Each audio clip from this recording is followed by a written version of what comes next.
चला रेकॉर्डिंग पण स्टार्ट झालेली आहे. चला तो आजचा जो सेशन आहे आपला तो सेशन नंबर 3 करू आपण याला. ओके. ॲक्च्युली हा तसं बघायला गेलं तर आपल्या सिलेबसच्या हिशोबाने हा सेशन नंबर 4 असायला पाहिजे होता. बट काय होतं आहे ना की मागच्या काही दिवसापासून तुम्ही बघितलेच ना मागच्या काही पुरं आपला फेब मंथ. ओके. त्याच्यामध्ये काय झालेलं आहे मोठमोठाले जिओ पॉलिटिकल इव्हेंट झालेले आहे पूर्ण जनवरी समजून घ्या. जेव्हापासून 2006 सुरू झालं तेव्हापासून मोठमोठाले जिओ पॉलिटिकल इव्हेंट झालेले आहे. आणि सध्या जे मार्केट जे मूव्ह करत आहे. ओके. मोठे मोठे गॅप अप आणि गॅप डाऊन जे होत तुम्हाला बघायला भेटत आहे. ओके. ते ॲक्च्युली ते बघता म्हणून हा सेशन काय केला आपण अगोदर घेतला आज. आज पण तुम्ही बघितलं होतं की मार्केट 300 पॉईंटनी वरती होतं. काल मार्केट 500 पॉईंटनी ड्रॉप झालं होतं. त्याच्या अगोदर मार्केट म्हणजे मार्केटमध्ये ना मोठमोठाले बिग मूव्ज येत आहेत. ओके. आणि हे मूव्ज कशामुळे येतात कोणी सांगू शकते?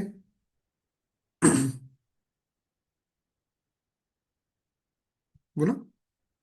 मूज जे मोठमोठाले मूव्स वगैरे येतात ते होत काय हे म्हणजे आपले इंटरनल सेंटिमेंट्स आहेत हे की ग्लोबल सेंटिमेंट्स आहेत?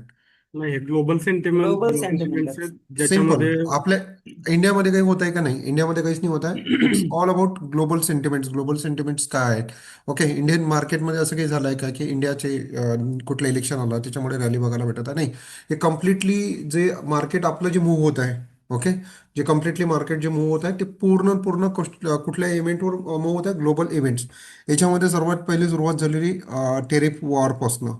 टेरिफ वॉरची सुरू झाली होती. देन एन्ट्रोपीची न्यूज आली होती. आयची न्यूज. त्याच्यानंतर आता जे कंटिन्युअसली चालू आहे US इराण आणि इस्रायल यांच्यात वॉर आणि याच्यामध्ये जे काही हे होत आहे जे एकमेकांचे डायलॉग्स बाजी जे होत आहेत त्याच्यामुळे मार्केट काय होत आहे मूव्ह होत आहे. मार्केटसोबत पण आहे ना हे जे वॉर आहे ना हे खूप जास्त इम्पॉर्टंट आहे. असं नाही आहे की आता जगामध्ये किती वॉर चालू आहे सध्याच्या कंडिशनमध्ये? आत्ताच्या कंडिशनमध्ये तुम्ही एक्झॅक्टली सांगा मला किती वॉर सध्या चालू आहेत सध्या?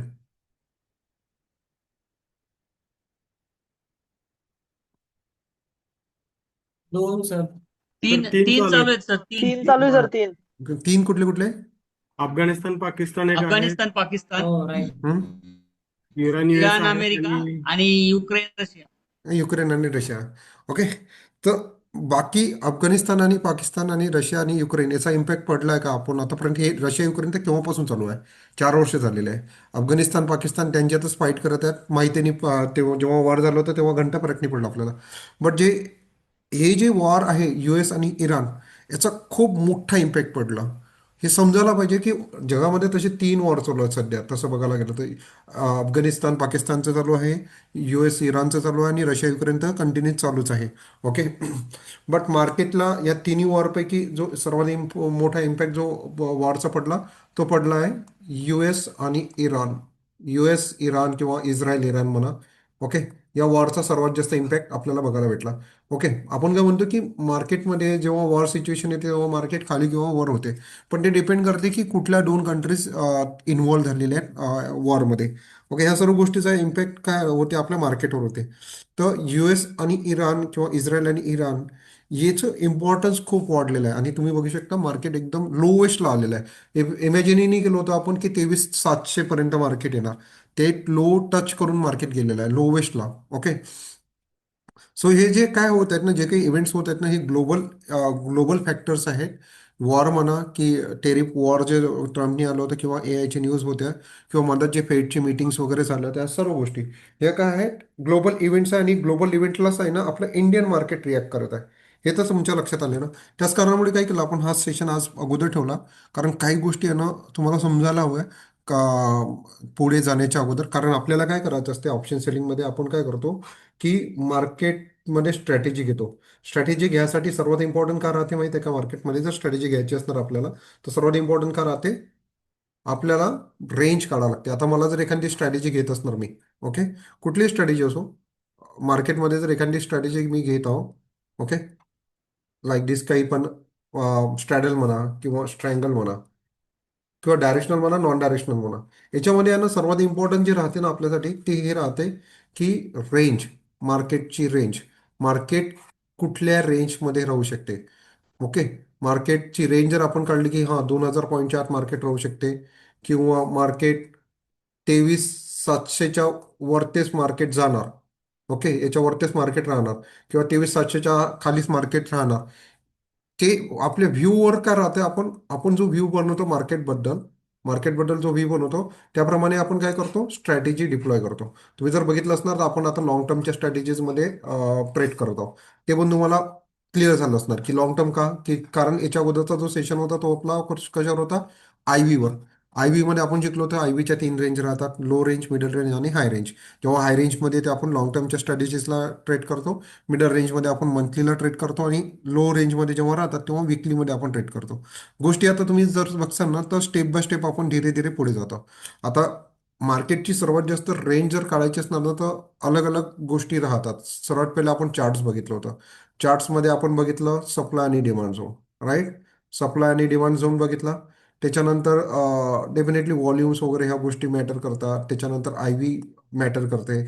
त्याच्यानंतर definitely O I data matter करणार, option change analysis. Okay.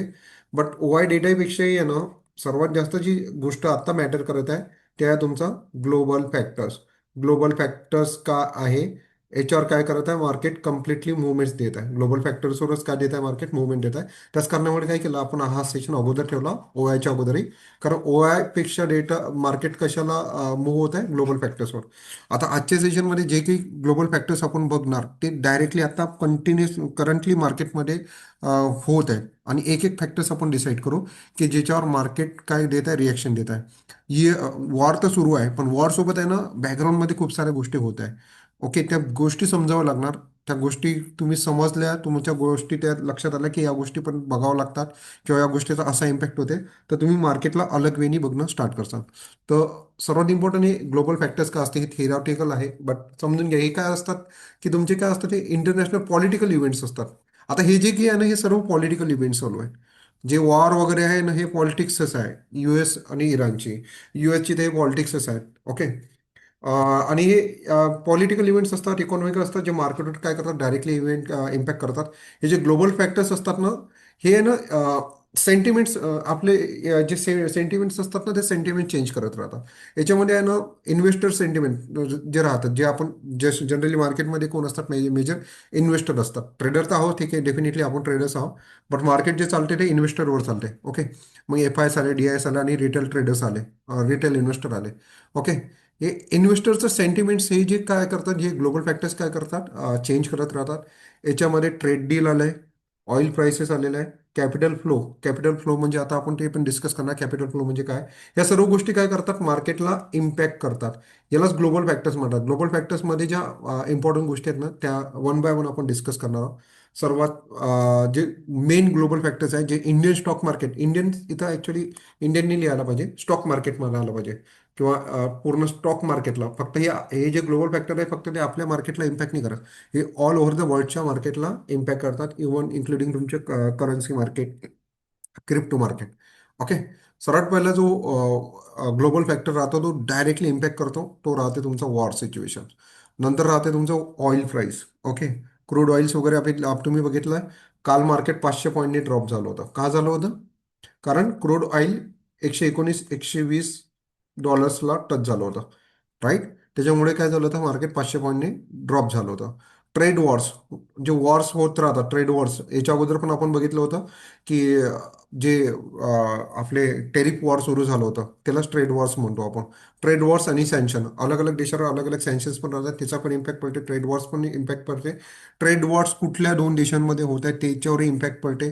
Sanctions कुठल्या देशावर लागत आहेत त्याच्यावर इम्पॅक्ट पडते. ग्लोबल इकॉनॉमिकल सँक्शन्स हा पण आपल्याला पॉईंट डिस्कस करायचा आहे. ओके. याच्याबद्दल आपण जास्त बोललो नाही, पण हे कुठेतरी इम्पॅक्ट करते, कुठेतरी कशाला डायरेक्टली इम्पॅक्ट करते, पण ते डिपेंड करते की ग्लोबल सँक्शन कुठल्या कंट्रीजवर लागत आहे. एफ आय एसचा flow, definitely D I S आपल्या मार्केटमध्ये डी आय एस तर आहेच आहे, बट एफ आय एस खूप मॅटर करतात. एफ आय एस जर सेलिंग स्टार्ट करत असणार ना, कंटिन्युअसली सेलिंग, जर F I S continuously selling करत असणार तर तुमचं मार्केट टॉप बनूच नाही शकत. ओके. मार्केट फक्त डीआयच्या भरोश्यावर टॉप बनूच नाही शकत. मार्केटला जर लाईफ टाईम हाय टच करायचं असणार ना तर त्याला एफ आयची साथ जरुरी आहे. एफ आय जर मार्केटमध्ये आले, एफ आयने इन्व्हेस्टमेंट केलं तर मार्केट टॉपला जाणार. एफ आय जर कंटिन्युअसली एफ आयची सेलिंग असली ना तर मार्केट बॉटम बनवणार. एफ आय एस जे आहे ना, फॉरेन इन्स्टिट्यूशनल इन्व्हेस्टर, हे डायरेक्टली काय करतात, आपल्या मार्केटला वर किंवा खाली नेतात. ओके. आता पहिले तर खूप इम्पॅक्ट करायचा आहे डायरेक्टली एफ आयची बाईंग आणि सेलिंग आहे डायरेक्टली मार्केटला खाली आणायची. पण आता काय झालं की आपली ही जी DIS आहे, डोमेस्टिक इन्स्टिट्यूशनल इन्व्हेस्टर, ज्याला आपण म्युच्युअल फंड्स वगैरे म्हणतो, हे आता खूप स्ट्रॉंग झालेले आहेत. इव्हन आपले रिटेल ट्रेडर्स पण आहे ना, रिटेल ट्रेडर्स ते पण खूप स्ट्रॉंग झालेले आहेत. पहिले मार्केटला मूव्ह कोण करायचं, FISच मूव्ह करायचे. म्हणजे बिफोर कोविडची अगोदरची गोष्ट बोलतो मी, बिफोर कोविडच्या अगोदर FISच आहे ना इंडियन मार्केटला मूव्ह करायचे. बट आता DIS आणि रिटेल ट्रेडर्स पण स्ट्रॉंग झालेले आहे. DIS पण खूप स्ट्रॉंग झालेले आहेत. त्याच्यामुळे काय होते की FIS जरी कंटिन्युअसली सेलिंग करत असले ना कुठेतरी, DIS त्याला त्या मार्केटला वाचवतात. तुम्ही बघा मागचा काही डेटा जर बघितला FIS DISचा, तर FIS जेवढी सेलिंग करतात तेवढेच DIS काय करतात, बाईंग करतात. ओके. ह्या गोष्टी डायरेक्टली इम्पॅक्ट करतात. आणि सर्वात इम्पॉर्टंट जे आहे ना ह्या गोष्टी आहेत, गोल्ड आणि डॉलर इंडेक्स. आणि याच्यामध्ये आणखी एक पॉईंट लिहायचा राहिला, तो आहे बॉन्ड बॉन्ड यील्ड्स. आणि बॉन्ड यील्ड्स आपण US च्या डिस्कस करणार आहोत, इंडियनच्या एवढ्या नाही आहे. US मार्केटच्या बॉन्ड यील्ड्स, तर ह्या सर्व गोष्टी आहे ना आपल्या मार्केटला हलवतात. याच्यामध्ये या गोष्टीमध्ये कुठल्याही गोष्टीमध्ये जर चेंजेस होत असणार, कुठल्याही गोष्टीमध्ये चेंजेस होत असणार, तर ते डायरेक्टला वर मार्केटला ते एक तर वर नेणार, एक तर ड्रॉप करणार. हे सर्वचे सर्व फॅक्टर डायरेक्टली आपल्या इंडियन मार्केटवर इम्पॅक्ट करतात. आणि ह्या एक एक फॅक्टर आपण आहे ना डिटेलमध्ये डिस्कस करूया. सर्वात पहिले जर आपण बघितलं तर जो सर्वात पहिला जो फॅक्टर्स आहे तो आहे आपला वॉर सिच्युएशन. सध्या जे वॉर चालू आहे ते US इराणचं चालू आहे, रशिया युक्रेनचं चालू आहे, इंडिया पाकिस्तानचं चालू आहे. मंदास US आणि इराकचं पण वॉर सुरू झाला होता. हे दोन वॉर सोडून द्या, रशिया युक्रेनचा फरक नाही पडत आहे, इंडिया पाकिस्तानचा पण नाही फरक पडला. जास्त नाही पडला, आपल्या मार्केटवर थोडासा फरक पडला होता जेव्हा इंडिया US मार्केट, इंडिया आणि पाकिस्तानची जेव्हा वॉर सुरू झालं होतं म्हणतात आत्ता. ओके. ते शॉर्ट होतं बट स्टील आपल्या मार्केटवर थोडा फरक पडला होता. आणि आता जे सध्या चालू आहे ते अफगाणिस्तान वगैरे सगळं याचं चालू आहे. ओके. हे दोन वॉर सोडा. ओके. इथं आपण इंडिया पाकिस्तानपेक्षा अफगाणिस्तान पाकिस्तान लिहिलं तरी चालते. ओके. अफगाणिस्तान पाकिस्तान जे लेटेस्ट वॉर चालू आहे किंवा पास्टचे वॉर. ओके. तर याच्यामध्ये हे रशिया युक्रेन, इंडिया पाकिस्तान किंवा इंडिया अफगाणिस्तान जास्त इम्पॅक्ट करत नाही मार्केटवर. मार्केटवर जर इम्पॅक्ट केलेला आहे ना, ते दोन वॉरनी केलेलं आहे आतापर्यंत. US इराण जे करंटली चालू आहे, आणि US इराक जे पास्टमध्ये झालं होतं. इराकसोबत जेव्हा युद्ध झालं होतं तेव्हा पण मार्केटवर, पुऱ्या ग्लोबल मार्केटवर इम्पॅक्ट पडला होता. इंडियासोबत वॉर जर असणार, इंडियाचं कोणासोबत वॉर चालू असणार तर तर जास्तीत जास्त इंडियन मार्केटवर इम्पॅक्ट होणार. बाकी ग्लोबल मार्केटवर त्याचा इम्पॅक्ट पडत नाही. पण जर ही याच्यामध्ये US इराण आणि US इराकमध्ये कुठली गोष्ट कॉमन दिसते तुम्हाला, याचा इम्पॅक्ट पडला होता, ग्लोबल मार्केटवर इम्पॅक्ट पडला होता, सांगा. Crude oil production sir. Exactly. हे इराण आणि इराक हे दोन्ही जे कंट्रीज आहेत ना ते गल्फ कंट्रीज आहेत. Gulf countries. Okay. Gulf countries, इथे गल्फमध्ये काय होते, पुऱ्या वर्ल्डचं ऑइल कुठून कंट्रोल होते, तुमचं ऑइलचं प्रोडक्शन कुठून होते, गल्फ कंट्रीजमधून. ओके. हे जे गल्फ कंट्रीज आहेत ज्याला आपण sorry Iran, Iraq, then Saudi Arabia, Oman, Iran, हे सर्वच्या सर्व कंट्रीज जे आहेत, बहरेन्स वगैरे, मिडल ईस्टच्या कंट्रीज ज्या आहेत त्या गल्फ कंट्रीज म्हणून ओळखल्या जातात. आणि गल्फ कंट्रीजमध्ये जर टेन्शन असणार तर ते डायरेक्टली क्रूड ऑइलला इम्पॅक्ट करते. क्रूड ऑइलला जर इम्पॅक्ट केलं तर ते क्रूड ऑइल आपल्याला इंडियन मार्केटवर इम्पॅक्ट करते. याचं सर्वांचं रिलेशन आपण आजच्या सेशनमध्ये बघणार आहोत. सो समजून घ्या की दोन कंट्रीमध्ये जर वॉर चालू आहे तर ते डिपेंड करते की वॉर कुठल्या कुठल्या कंट्रीजमध्ये चालू आहे आणि त्याचा ग्लोबल मार्केटवर काय इम्पॅक्ट पडते. मिडल ईस्टच्या ज्या कंट्रीज आहेत ना, त्या भली डेव्हलप कंट्रीज नाही आहे, काही नाही आहे, पण तिथं जर जिओ पॉलिटिकल टेन्शन किंवा तिथं वॉर सिच्युएशन असणार ना, तर त्याचा डायरेक्टली ग्लोबल मार्केटवर इम्पॅक्ट पडते. करंटली तुम्ही बघू शकता US इराणचं वॉर चालू आहे. मार्केट 23,700ला टच करून आलेला आहे. 23. आणि हे आहे ना एक गोल्डन ऑपॉर्च्युनिटी राहते. याचं पण मी एक्झाम्पल देणार की का गोल्डन ऑपॉर्च्युनिटी राहते. आपण पास्टचा डेटा बघणार, पास्टमध्ये वॉर सिच्युएशन जेव्हा झालं तेव्हा काय काय झालं. आणि त्याच कारणामुळे तुम्ही जर बघितलं तर माझी जे करंट कंडिशन्स आहे, मी ज्या पोझिशन घेतलेल्या आहे त्याच्यामध्ये सरळ सरळ काय घेतलेलं आहे, बुलिश पोझिशन घेतलेलं आहे. 25,500चा जूनचा मी स्ट्रॅडल घेतलेला आहे, 25,000चा एप्रिलचा स्ट्रॅडल घेतलेला आहे, इनफॅक्ट 25,000चा पोट ऑप्शन्स मी सेल मारलेला आहे. ओके. बट हे आपण सर्व मी ट्रेड करत एप्रिल, मे आणि जूनमध्ये. मार्चला हात पण नाही लावला, विकलीला हात पण नाही लावला. ओके. सो ओव्हरऑल काय आहे की हिस्ट्री रिपीट इटसेल्फ. जो माणूस हिस्ट्री बसून शिकतो ना तोच माणूस आहे ना मार्केटमध्ये कमावू शकतो. तर हिस्ट्री पण आपण बघणार की याच्या अगोदर असे असे वॉर झाले तेव्हा तेव्हा मार्केटमध्ये काय झालं होतं. ओके. सो जेव्हा पण ही वॉर सिच्युएशन होते ना तेव्हा होते काय मार्केटमध्ये अनसर्टनिटी वाढते. ओके. पण डिपेंड करते हा वॉर कुठल्या देशात, वॉर कोण कुठल्या देशामध्ये चालू आहे. ग्लोबल अनसर्टनिटी वाढते.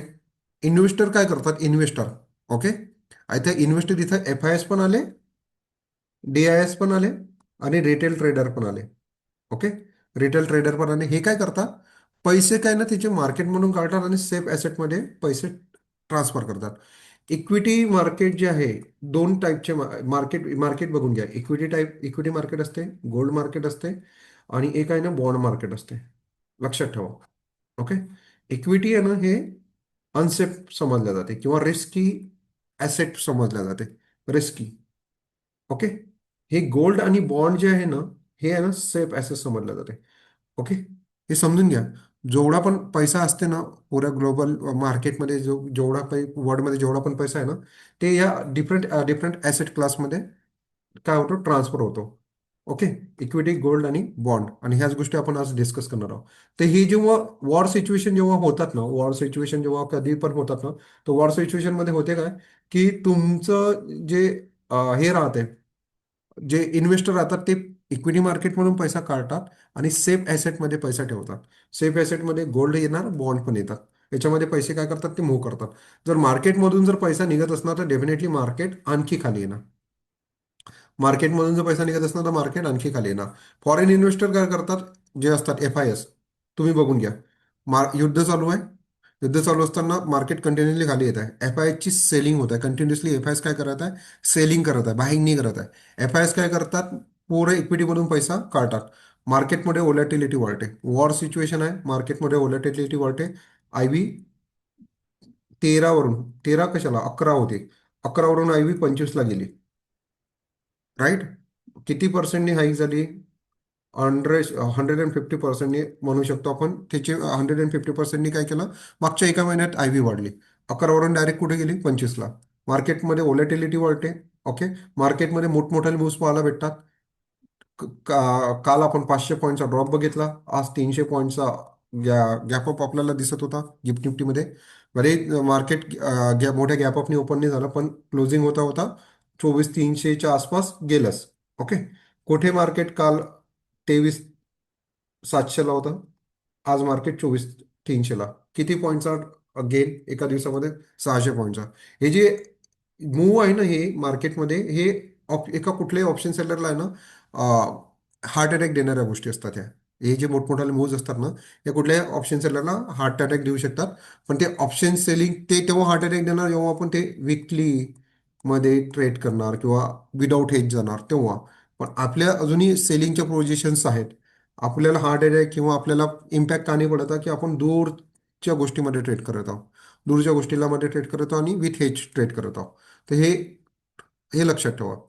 आता जेव्हा पण मार्केटमध्ये वॉर सिच्युएशन येते ना तेव्हा काय होते, ऑइल, डिफेन्स आणि कम्युनिटी सेक्टर वाढतात.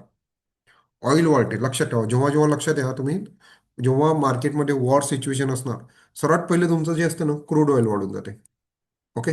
हां. अगेन हे जर वॉरमध्ये जर मिडल ईस्टची कुठली कंट्री असणार तर हे क्रूड ऑइल जास्त स्पीडनी वाढते. डिफेन्सचे सेक्टर तुम्ही बघा, पारस, BSE, जे हिंदुस्तान एरोनॉटिकल, हॅल वगैरे जे डिफेन्सचे सेक्टर स्टॉक्स होते ते किती पर्सेंटनी वाढले मागच्या काही दिवसामध्ये बघा. पारस जो शेअर होता, पारस झाला तो शेअर 10%, 20%च्या अप्पर सर्किटला लागला होता. मी जेव्हा 2-3 दिवसा अगोदर बघितलं होतं तेव्हा. हे जे डिफेन्सचे शेअर असतात ना हे खूप वाढतात आणि यांच्यामध्ये एक रॅली येते जेव्हा वॉर सिच्युएशन येते. ओके. तर तुम्हाला एक या आजच्या सेशनमध्ये तुम्हाला हे पण आयडिया येणार की जेव्हा वॉर सिच्युएशन येणार किंवा बॉन्ड डील्स कमी किंवा जास्त किंवा डॉलर इंडेक्स असणार तर आपल्याला कुठल्या स्टॉक्समध्ये इन्व्हेस्ट करायची ते पण समजणार. हे जेव्हा आपल्याला हे जेव्हा सुरू झालं होतं ना, जेव्हा आपण बोललो होतो तुम्हाला की अजून US इराणचं टेन्शन कमी नाही झालेलं आहे, म्हणतात एन्ट्रोपी, AIचा न्यूज आलं, टेरिफिक न्यूज आले, त्याच्यामुळे वॉरच्या सिच्युएशन डबल्या होत्या. तेव्हा हे जे आपण जर तेव्हा जे डिफेन्सचे स्टॉक्स होते त्याच्यामध्ये जर आपण इन्व्हेस्टमेंट केली असतं ना जस्ट 1 महिन्या अगोदर किंवा 15 दिवस अगोदर, तर आज आपल्याला खूप चांगलं रिटर्न भेटलं असतं. ओके. तो आपल्याच्यानी मिस झाला की माझ्याच्यानी पण मिस झाला, कारण मी आता स्टॉक्सवर जास्त लक्ष देत नाही. ओके. बट हां, कोणी जर लक्ष देऊ शकत असणार तर डेफिनेटली जेव्हा जेव्हा वॉर सिच्युएशन येतात तेव्हा हे डिफेन्सचे शेअर्स प्रचंड वाढतात. कम्युनिटीज जे असतात ना, कम्युनिटीजचे सेक्टर्स पण वाढतात. कम्युनिटीजमध्ये काय आला तुमचं आता? गोल्ड आलं, सिल्वर आलं. ओके. त्याच्यानंतर हे ॲल्युमिनियम, झिंक. ओके. हे हे जे कम्युनिटीज आहेत, हे जे मेटल्स आहेत, ते पण तुमचे काय होतात याच्यामध्ये पण काय होते, याच्यामध्ये पण आपल्याला इन्क्रीज दिसते. हे आपण सेक्टर वाढलेलं दिसतात. वॉर सिच्युएशन येते ना, त्याच्यामध्ये सर्वात जास्त जे प्राईस वाढतात ते कशाचे वाढतात? गोल्ड आणि सिल्वरचे. सिल्वर सोडा, पण गोल्डला कॉन्सन्ट्रेट करा. ओके. आणि मागच्या काही दिवसामध्ये तुम्ही बघितले असणार, मागच्या काही महिन्यामध्ये गोल्डमध्ये एक कंटिन्युअसली रॅली आली. ओके. आणि जे बॉर्डर मार्केट असतात ना, म्हणजे ओव्हरऑल जे मार्केट राहते ना, ते पूर्ण डाऊन होऊन जाते. जेव्हा पण वॉर सिच्युएशन असतात ना, तेव्हा या गोष्टी डायरेक्टली काय होतात, इम्पॅक्ट होतात. फॉरेन इन्व्हेस्टर पैसा काढतात, पैसा शिफ्ट होते सेफ ॲसेट क्लासमध्ये, गोल्ड किंवा बॉन्ड्समध्ये. मार्केट कम्प्लिटली अनसर्टेनिटी वाढते म्हणजे भीती वाढते. काही माहीत नाही राहत. ऑइलचे प्राइसेस वाढतात, डिफेन्सचे सेक्टर वाढतात, कम्युनिटीचे प्राइसेस वाढतात. आणि हे सर्व वाढत असताना आहे ना, ओव्हरऑल जे मार्केट आहे ना तुमचं काय होतंय, ढ्या होऊन जाते. सो हा डायरेक्टली इम्पॅक्ट आहे. आणि सध्याचं बेस्ट एक्झाम्पल जे आहे ना, ते आहे US इराणचं जे करंट वॉर चालू आहे त्याच्यात. एवढं ही वॉर असं चालू आहे की मार्केट लाईफ टाईम हायवरून 23,700ला टच झालं. लाईफ टाईम हायवरून, आणि ते पण 1 मंथमध्ये. एका महिन्यामध्येच म्हटलं तरी चालते. जेव्हापासून वॉर सिच्युएशन सुरू झाले त्याच्यामध्येच तुम्ही बघा की एका महिन्यामध्येच मार्केटमध्ये एवढा मोठा ड्रॉप दिसला आपल्याला. ओके. सो हे जे पहिला जो ग्लोबल फॅक्टर आहे तो आहे तुमचा वॉर्स आणि मिलिटरी कॉन्फ्लिक्ट्स. मिलिटरी कॉन्फ्लिक्टमध्ये US, Iran, Russia, Ukraine, India, Pakistan, Afghanistan, US, Iraq. In in short म्हणतात, आपल्या चायनासोबत थोडंसं हे झालं होतं, बॉर्डर डिस्प्यूट झाले होते. तेव्हा पण मार्केटमध्ये ओलॅटिल मार्केट पडलं होतं, किंवा काही मेजर स्टॉक जे असतात ते इम्पॅक्ट करत होते. हे आपण अलग सेक्शनमध्ये बघणारच आहोत आपण. पण ह्या पण गोष्टी डिस्कस करणार आपण की दोन कंट्रीजमध्ये जिओ पॉलिटिकल टेन्शन वाढते. ओके. त्याचा पण डायरेक्टली इम्पॅक्ट होते. Okay. So war directly market impact करते, आणि ते वॉर जर जास्त इम्पॅक्ट करते जर त्याच्यात मिडल ईस्टची कंट्री असणार इन्व्हॉल्व, आणि एक दुसरं हे राहते, एखाद्या जर दोन न्यूक्लिअर न्यूक्लिअर जे वेपन ज्यांच्याकडे आहेत, अशा कंट्री जर वॉरमध्ये डायरेक्टली इन्व्हॉल्व झालेले असणार ना, तर तेव्हा पण मार्केटमध्ये आहे ना टेन्शन वाढते. ओके. आणि तिसरं वॉर कुठलं राहते की ज्याच्यामध्ये एक दोनपेक्षा जास्त. ओके. दोनपेक्षा जास्त जर देश इन्व्हॉल्व झाले ना. ओके. दोनपेक्षा जास्त जर देश इन्व्हॉल्व झाले ना त्या कुठल्याही वॉरमध्ये, तर ते वॉर पण आहे ना ग्लोबल मार्केटवर इम्पॅक्ट पडते. युक्रेन एवढा इम्पॅक्ट का नाही करत आहे, कोणी सांगू शकते? रशिया युक्रेनचा 4 वर्षापासून वॉर चालू आहे. स्टार्टिंगला इम्पॅक्ट केलं होतं, नो डाऊट. स्टार्टिंगला जेव्हा रशिया युक्रेन स्टार्ट झालं होतं ना, तेव्हा मार्केटमध्ये व्होलॅटिलिटी पण आहे ना 25ला टच झाली होती, मार्केट पण पडलं होतं. पण त्याच्यानंतर सप्लाय चेनला बाधा येत नाहीये. हां हां. वर्ल्ड सप्लाय चेनला काही बाधा येत नाही तिकडनं. ओके. बरोबर आहे. म्हणजे जिओ पॉलिटिकल इंडियाची जसं की हम्म. समुद्र मार्गे जो ट्रेड होतो ना, त्याला जास्त बाधा येत नाही तिकडनं, म्हणून एवढा परिणाम नाहीये. ओके. पण सर, नाही नाही इंडियाची नाही. डिपेंडन्सी युक्रेनवरती नाहीये सर, असं असू शकतं त्याच्यावर.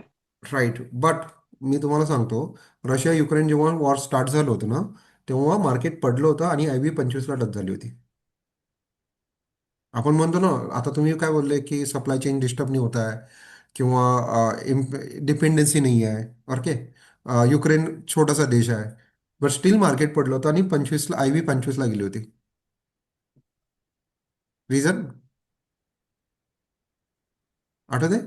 चलो मी सांगून देतो. इथं इथं इम्पॅक्ट इथं इथे आपला थर्ड पॉईंटमध्ये आपण काय बोललो की वॉर तेव्हा इम्पॅक्ट करते ज्याच्यामध्ये दोनपेक्षा जास्त कंट्री इन्व्हॉल्व होणार.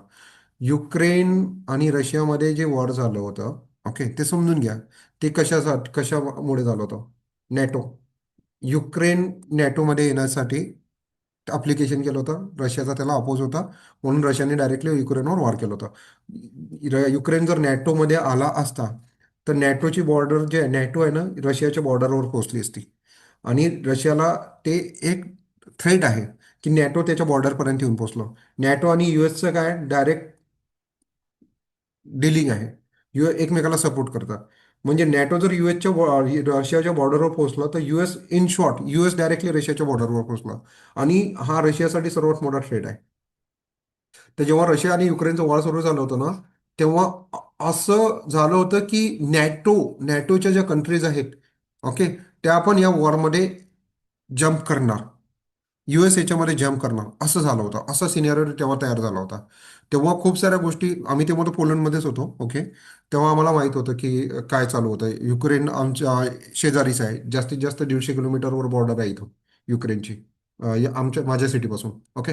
सो सांगायचं तात्पर्य आहे की तेव्हा खूप साऱ्या गोष्टी अशा होत्या की नॅटो या वॉरमध्ये येणार. रशिया डायरेक्टली नॅटोवर वॉर करणार, नॅटो कंट्रीजवर. नॅटो कंट्री म्हणले कुठल्या, ह्या कुठल्या सर्व कंट्रीज, पोलंड, स्वीडन वगैरे या ज्या कंट्रीज आहेत ह्या नॅटो कंट्रीज आहेत. जर्मनी, फ्रान्स वगैरे ह्या नॅटो कंट्रीज येतात. याच्यापैकी कुठल्याही एका देशावर जर रशियाने वॉर केलं असतं, ओके, मिसाईल वगैरे टाकली असती, पोलंडवर समजून घ्या. पोलंड तर सर्वात जवळ आहे युक्रेनच्या आणि रशियाच्या. तर इथे जर पोलंडवर हमला झाला असता तर डायरेक्टली हे वॉर आहे ना, फक्त मग रशिया आणि युक्रेनची लिमिटेड नाही झालं असतं. याच्यात 8 ते 10 कंट्री इन्व्हॉल्व्ह झाले असतात. आणि हे कदाचित world war world war 3 start झालं असतं इथून, असंही म्हटलं तर चालतंय. कारण नॅटो उतरला म्हणजे 7-8 कंट्रीज, युएस उतरला आणि रशिया तिकडे. रशियाच्या साईडला कोण आहे? रशियाच्या साईडला कोण आहे? चायना आणि नॉर्थ कोरिया. चायना आणि नॉर्थ कोरिया. राईट. यांनी रशियाला सपोर्ट केला असता, युएस, नॅटो. ते एक काइंड ऑफ मोठं वॉर सुरू झालं असतं. आणि स्टार्टिंगला रशिया आणि युक्रेनचं वॉर जेव्हा स्टार्ट झालं ना, तेव्हा मार्केटला हीच भीती होती की नॅटो कंट्रीज इन्व्हॉल्व्ह होतात की नाही होत. आणि ती कुठेतरी भीती असल्यामुळे आहे ना, रशिया युक्रेन वॉर सुरू जेव्हा झालं तेव्हा आयव्ही पण 25ला टच झाला. नंतर काय झालं की गोष्टी क्लिअर होत गेल्या की नॅटो डायरेक्टली वॉरमध्ये उतरला नाही. फक्त काय करत होते, हे जे कंट्रीज होते ना, ते त्यांच्या मिलिटरी इक्विपमेंट युक्रेनला सप्लाय करत होते. डायरेक्टली इन्व्हॉल्व नाही झाले, बट इनडायरेक्टली इन्व्हॉल्व झाले होते. जे मिलिटरी सप्लाय होते ते त्यांना प्रोव्हाइड करत होते. सो त्याच कारणामुळे काय झालं की आता 4 वर्षापासून वॉर सुरू आहे. काही फरक नाही पडत आहे. माहिती नाही पडत की वॉर चालू आहे मार्केटमध्ये. हे वॉर सुरू असतानाच आपण लाईफ टाईम ह्याला टच करून आलो 2 वेळा. फक्त आपणच नाही, युएस मार्केट सुद्धा.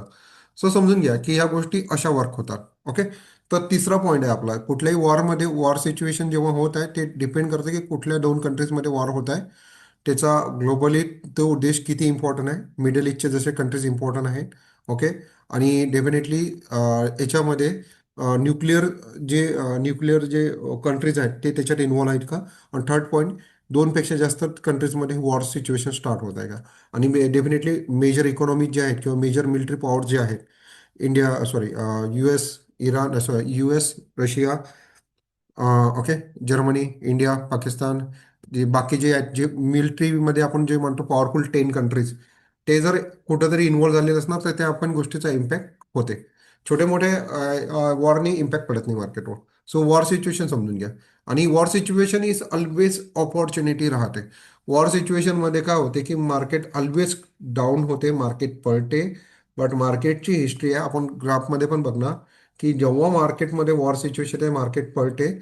ओके. पण मार्केट जेवढं पळते ना त्याच्यात डबल ट्रिपल स्पीडनी का होते, बाउन्स बॅक सुद्धा होते. याचं एक्झाम्पल आहे आपल्याकडे Kargil war, then Iran Iraq war, US इराकचं वॉर, देन म्हणतात आता इवन आता इंडिया पाकिस्तानचं जो छोटंसं वॉर झालं होतं तेव्हा पण मार्केट पडलं होतं, बाउन्स बॅक मारलं. त्याच्यानंतर मल्टिपल वॉर्स एक्झाम्पल आहेतच, आपण घेणार आहोत. ओके. तर हे मार्केट पळते, डेफिनेटली शॉर्ट टर्मसाठी पळते मार्केट. मार्केट कसं शॉर्ट टर्मसाठी पळते. आणि आफ्टर काही दिवसानंतर काय होते की न्यूज सिच्युएशन शांत होऊन जाते आणि मार्केट परत बाउन्स बॅक करते. तर आपल्याकडे आहे ना हा एक गोल्डन चान्स राहतो की जेव्हा मार्केट पळते तेव्हा हेवी इन्व्हेस्टमेंट करा. हेवी इन्व्हेस्टमेंट करा. मी तर केली होती, म्युच्युअल फंड्समध्ये पण केली आहे. प्लस आपण ऑप्शन सेलिंगच्या किंवा स्ट्रॅटेजी जसे घेतल्या ज्या बुलिश आहे, पण दूरच्या एक्सपायरीच्या. ओके. सो हे झालं वॉर सिच्युएशन. दुसरा जो फॅक्टर इम्पॉर्टंट आहे तो आहे ऑइल प्राइस. आपण हे जे फॅक्टर बघत आहोत ते इंडियन मार्केटवर कसे इम्पॅक्ट करतात ते नाही बघत आहोत. भारतामध्ये आहे ना जवळपास भारत जो आहे ना तो 80-85% जे क्रूड ऑइल आहे ना तर इम्पोर्ट करते. 80-85% म्हणजे स्वतःचं प्रोडक्शन नाही आहे आपल्याकडे जास्त. ओके. जे सर्वात जास्त crude 80 to 85% crude oil import करते. आता मला सांगा, इंडिया सर्वात जास्त कुठून इम्पोर्ट करते क्रूड ऑइल वगैरे? तर सध्या तर रशियातून गल्फमधून. करतायत, पण एक एनर्जी डायव्हर्सिफिकेशन म्हणून थोडं अमेरिका, गल्फ कंट्रीज यांच्याकडून पण करतो. राईट, पण हा बरोबर आहे. म्हणतात आता हे आपण अलग अलग फॅक्टर्स आहे, पण जेव्हा जेवढे पण आपण फॅक्टर डिस्कस करणार ना, ते एकमेकाशी रिलेटेड आहे ते पण बघू आपण. म्हणजे 80 to 85% क्रूड ऑइल काय करते, डेफिनेटली इंडिया इम्पोर्ट करते. इथं ॲक्च्युली काय असायला पाहिजे की, आता एक मी जस्ट एक आर्टिकल बघितलं होतं ज्याच्यामध्ये आता हे स्ट्रेट ऑफ हॉर्मोज बंद झालेलं आहे. तर गल्फ कंट्रीजमधून ऑइल येत नाही आहे. युएसनी परमिशन दिली. आता युएस कोणा स्टॉक आपल्याला परमिशन द्यायचं की तुम्ही रशियापासून हे ऑइल घ्या. ओके, घेऊ शकता. तर आपण काय, रशियाकडून आपण ते ऑइल घेत आहोत. रशियाने पण तुम्ही बघितलास ना, फायदा घेतला. फायदा घेतलाय. ऑइल प्राईस वाढवल्या त्यांनी. पहिले ज्या प्राईसमध्ये आपल्याला स्वस्तात ऑइल प्राईस भेटत होतं, ते आता त्या प्राईसमध्ये नाही भेटत आहे. रशियाने पण त्याच्या प्राईस वाढवल्या. त्याच्यामागे अलग रिझन आहे, ते आपण जिओ पॉलिटिकलमध्ये डिस्कस करू. ओके, जिओ पॉलिटिकलमध्ये पुढच्या सेक्शनमध्ये डिस्कस करणार आहोत या गोष्टी. सो हे जे आहेत ना, दोन कंट्रीजमध्ये रिलेशन कसं आहे, काय आहे, त्याच्यावर पण ह्या गोष्टी इम्पॉर्टंट राहतात. तर या केसमध्ये आहे ना, इंडिया 80 to 85% डिपेंडेंट आहे बाहेरच्या कंट्रीजवर ऑइलसाठी. आणि डेफिनेटली वॉर सिच्युएशन जेव्हा येते ना, आणि मिडल ईस्टमध्ये जेव्हा वॉर होते ना, त्याच्याचमुळे इंडियन मार्केटवर आहे ना डायरेक्ट इम्पॅक्ट पडते, त्याचा खूप जास्त इम्पॅक्ट पडते. आता मला सांगा, हे जे वॉर आहे, वॉर सिच्युएशन आहे, डेफिनेटली युएसवर इम्पॅक्ट पडत आहे, पण युएस एवढं डिपेंडंट नाही आहे जेवढं आपण आहोत. राईट, युएस एवढं डिपेंडेंट नाही आहे. युएसकडे स्वतःचं हे आहे, सप्लाय आहे, त्यांच्याकडे प्रोडक्शन्स होते क्रूड ऑइलचं. व्हेनेझुला मी तुम्हाला सांगितलं होतं, व्हेनेझुलावर काय त्यांनी अटॅक केला होता. हा एक प्लॅन होता व्हेनेझुला. ते आपण एक सेशनमध्ये मी तुम्हाला एक्सप्लेन केलं होतं. व्हेनेझुला हमला आहे ना, हा प्लॅनिंग आहे त्याची. व्हेनेझुला हमला करणार, त्यांचा जो ऑइल सप्लाय आहे, ऑइल स्टोरेज आहे, त्याच्यावर कंट्रोल घेणार. तिथं कंट्रोल आला, युएसची डिपेंडन्सी हटली मिडल ईस्टवरून. युएसची मिडल ईस्टवरून डिपेंडन्सी हटली, तर युएस फ्री झालेला आहे इराणवर अटॅक करायला. हे आपण एका सेशनमध्ये बोललो होतो, ते पण केव्हा, युएस इराण वॉर स्टार्ट व्हायच्या अगोदर. तुम्हाला आठवते, कोणाला आठवते का हे सेंटेन्स? हे आपण बोललो होतो, याच्यावर डिस्कस केलं होतं. आठवते? आपलं सेशन चालू होतं, त्या सेशनमध्ये बोललो होतो हे. हो सर, ते एक्झॅक्टली फ्रायडेला सेशन घेतला होता आणि सॅटर्डे संडेला मार्केट क्लोज होता आणि मंडेला म्हणजे हे झालं, इम्पॅक्ट झाला हा, आणि वॉरचा त्यावेळेला. तेव्हा मी बोललो होतो की सर्व गोष्टी आहे ना, हे लिंक असतात एकमेकाच्या. म्हणून जिओ पॉलिटिकल गोष्टी ज्या काही घडतात ना, त्याच्या आहे ना, त्याला लिंक करणं स्टार्ट करा. त्यावेळेस मी लिंकच केलं होतं, ह्या गोष्टी लिंकच केल्या होत्या की काय होऊ शकते, कसं होऊ शकते. व्हेनेझुलावर अटॅक, हे ते सर्व आहे ना प्लॅनिंग राहते. आणि युएस आहे ना सर्वात, म्हणजे जे काही मार्केट, जे काही वर्ल्डमध्ये जे इन्स्टेबिलिटी किंवा भीती वगैरे जे चालू आहे मार्केट आहे ना, हे युएसच आहे. प्रत्येक गोष्टीसाठी युएस जबाबदार आहे. युएस फक्त स्वतःचा फायदा बघते की स्वतःला कसं हे करताना. म्हणते तो युएस म्हणते की पीस आणि हे आणि ते अमका ढमका, बट नाही. सिम्पल आहे, त्याचा एकच पॉईंट आहे. जितके वर्ल्डमध्ये जितके वॉर सुरू राहणार, तेवढा युएसचा फायदा होत राहणार. ओके, हे युएसची खासियत आहे. ओके, आणि युएसचा कुठलाही प्रेसिडेंट असो, तो वॉर स्टार्ट करते म्हणजे करते. ओबामाच्या पण काळात इराक वॉर स्टार्ट होता. डोनाल्ड ट्रम्पच्या पण काळात वॉर सुरू झालं. याच्या अगोदर प्रत्येक प्रत्येक याच्या प्रेसिडेन्सीच्या काळामध्ये आहे ना, पिरियडमध्ये युएसनी वॉर केलेला आहे. पण हा आयरॉनी बघा, युएसच्या पार्लमेंटच्या हिशोबाने युएसच्या पार्लमेंटच्या हिशोबाने युएसनी लास्ट वॉर 1942ला लढला. 1942 पासून युएसनी कुठलं वॉरच नाही घेतलेलं, वॉरच लढलेलं नाही आहे.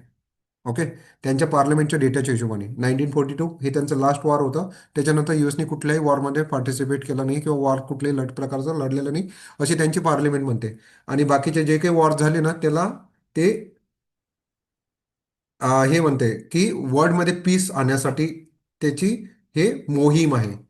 मोहीम सांगते. जे काही इराक, इराण, इवन जो त्यांचा याच्यामध्ये वॉर झाले होते, व्हिएतनाम वगैरे वॉर, हे त्याला ते नाव देते पीस मुवमेंट. त्याचं तसं नाव दिलेलं आहे. सो फंड समजून घ्या या गोष्टीचा.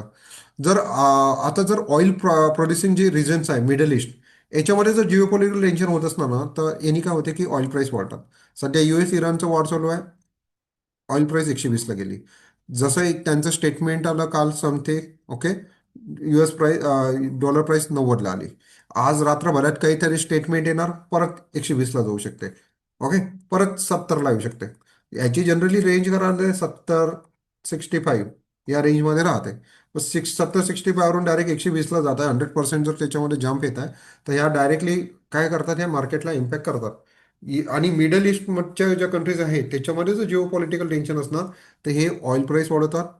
याचा भारतावर काय होतं, इम्पोर्ट बिल वाढते भारतामध्ये. ओके, डेफिनेटली आपण काय करतो, 80-85% काय करतो, आपण क्रूड ऑइल इम्पोर्ट करतो तर डेफिनेटली आपलं काय होतं, इम्पोर्टचं बिल वाढते. इम्पोर्टचं बिल वाढत आहे, क्रूड ऑइल वाढत आहे, तर इन्फ्लेशन वाढते. आणि इन्फ्लेशन वाढत असणार तर डेफिनेटली ते मार्केटसाठी निगेटिव्ह राहते. याच्यामध्ये जेव्हा पण ऑइल प्राइसचे जेव्हा वाढतात ना, तेव्हा फायदा कोणत्या कंपनीजला होते आणि लॉस कुठल्या कंपनीजला होते ते पण बघून घ्या. एअरलाईन कंपनी, पेंट, केमिकल कंपन्या ज्या असतात ना, त्या डायरेक्टली क्रूड ऑइल वाढलं ना तर तुम्ही बघसाल ते कधी कधी लोअर सर्किटला किंवा 5%, 6%, 10% नी खाली पडलेले असतात. ऑइल ऑइलचे प्राइसेस जेव्हा वाढतात तेव्हा. कुठले, एअरलाईन, पेंट, केमिकल कंपन्या, जिथं इनडायरेक्टली त्यांच्या याच्यात ऑइल यूज होते, क्रूड ऑइल यूज होते, अशा कंपन्या. ओके, तर ह्या कंपन्या डायरेक्टली आहे ना लोअर सर्किट मारतात. तर वॉर सिच्युएशन वगैरे येतात जेव्हा एअरलाईन स्टॉक, पेंट स्टॉक आणि केमिकल स्टॉक जेव्हा पडलेले असतात तर ते बॉटमला तुम्ही बाय करू शकता. वॉर सिच्युएशन तर कायमची राहणार नाही. वॉर सिच्युएशन कायमची राहणार नाही. ऑइल प्राइस पण जे आता 120 आहे ते कायमचं राहणार नाही. ते परत त्याच्या जागेवर येणार 70 ते 65च्या मधात. जेव्हा ते 70 ते 65च्या ह्याच्यात येणार, हे जे एअरलाईन कंपनीज, पेंट कंपनीज आणि केमिकल कंपनीज आहे जे सध्या लोला भेटत असणार आपल्याला, म्हणजे काल होत्या या लोला, तर इथे एक इन्व्हेस्टमेंटचा आपल्याकडे चान्स होता की या लोला आहे, इथे इन्व्हेस्टमेंट केली असते आपण. जे आपण म्हणतो ना स्विंग ट्रेडिंग, 3-4 महिन्यासाठी, तरी स्विंग ट्रेडिंगमध्ये आपल्याला 10%, 15% रिटर्न या कंपन्यांनी दिलं असतं आपल्याला. कुठल्या, जेव्हा ऑइल प्राइस वाढतात तेव्हा. आता लक्षात ठेवा, इन केस जर आता मनात जर आता जर काही सिच्युएशन आली ज्याच्यामुळे पुन्हा क्रूड ऑइल वाढलं, तर तुम्हाला लक्षात ठेवायचं आहे एअरलाईन, पेंट आणि केमिकल सेक्टरमधल्या कंपन्यांवर, आणि त्यातल्या ज्या टॉप कंपनीज आहे ना त्या कंपनीजमध्ये काय करायचं, एक स्विंग ट्रेडिंगसाठी तुम्ही ट्रेड घेऊ शकता. स्विंग ट्रेडिंगसाठी तुम्ही काय करू शकता, ट्रेड घेऊ शकता. आता ऑइल प्राइसेस जेव्हा वाढतात ना तेव्हा कुठल्या कंपन्या असतात की ज्यांना फायदा होते, तर ऑइल प्रोड्युसर जे असतात आणि एनर्जी कंपनीज जे असतात त्यांना फायदा होतो. सांगा, अशा कुठल्या कंपनीज आहे इंडियामध्ये की ज्यांना ऑइल प्राइस वाढलं तर त्यांना फायदा होतो? HPCL, BPCL, IOCL, रिलायन्स आणि एक्झॅक्टली. तुम्ही बघा आज आ- ONGC. काल मार्केटला जर कोणी वाचवलं असणार तर त्याला कोणी वाचवलं? रिलायन्स. रिलायन्स. रिलायन्स झालं, HPCC झालं, ONGC, हे जे आहेत ते सर्वच्या सर्व कंट्रीज जे ऑइल प्रोड्युसिंग कंट्रीज कंपनीज आहेत त्या रॅली देतात. काल मार्केट पडणार होतं पण रिलायन्समध्ये आहे ना, रिलायन्सनी मार्केटला वाचवलं. रिलायन्स 2% अप नव्हता. ओके, या कंपन्या काय करतात, डायरेक्टली काय करतात, याच्यामध्ये एक रॅली बघायला भेटते. ओके, सो हे रिलेशन लक्षात ठेवा. ऑइल प्राइस जेव्हा वाढणार तेव्हा कुठले सेक्टर लोला जातात आणि कुठले सेक्टर हायला जातात. आणि ऑइल प्राइस हे कायमची या रेटला राहत नाही, ते त्यांच्या नॉर्मल रेटला येतात, 70-65. ओके, 70-65-75 या रेंजमध्ये येतात म्हणजे येतात. आणि या रेंजमध्ये आलं तर डेफिनेटली हे जे पडलेले स्टॉक्स असतात ते रिव्हर्स बाउन्स बॅक मारणार. आता हे ऑइल प्रोड्युसिंग जे कंपनीज असतात त्याचं तर नाही बोलू शकत आपण. ओके, त्यांच्या फंडामेंटली स्ट्रॉंग असला तर ते एवढं नाही पडणार. बट हे जे पडलेले स्टॉक्स असतात ते डेफिनेटली वरते जातात. ओके, सो ऑइल फॅक्टर समजला तुम्हाला? ऑइल फॅक्टर कसा इम्पॅक्ट करते, ऑइल वाढलं तर इम्पोर्ट बिल वाढते, इन्फ्लेशन वाढते, आणि त्याच्यामुळे मार्केटमध्ये काय होते, मार्केट पण आपलं पळते. आणि का पळते, कारण आपण 80-85% का ऑइल काय करतो, आपण इम्पोर्ट करतो.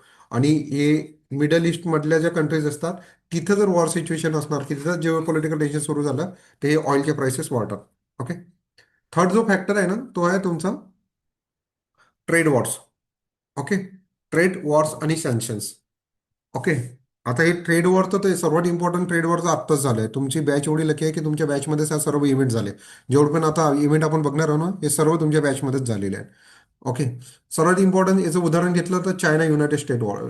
चायना आणि United States US trade war. Definitely trade war जेव्हा सुरू झालं होतं ते कुठल्या कंट्रीजमध्ये सुरू झालं होतं, चायना आणि US मध्ये. तुम्ही बघितलं असणार. आठवते तुम्हाला ट्रेड वॉर जेव्हा टेरिफ वॉर सुरू झालं होतं? US म्हणाला मी 50% लावतो. चायनाने पण मग 50% लावला. युएसला, ट्रम्पला राग आला, तो म्हणे 100%. चायनाने पण त्याला 100% लावला. चायना दबणारा कंट्री नाही आहे. US म्हणाला 300%. चायनाने पण 300% लावला. कळते तुम्हाला? हे वॉर सुरू झालं होतं, ट्रेड वॉर जे सुरू झालं होतं ना, स्टार्ट झालं होतं US आणि चायना वाचून. आणि चायनावर खूप मोठे मोठे सँक्शन्स लावले होते युनायटेड स्टेटनी तेव्हा. आणि चायनाने पण याच्यामध्ये अपोजमध्ये काय केलं होतं?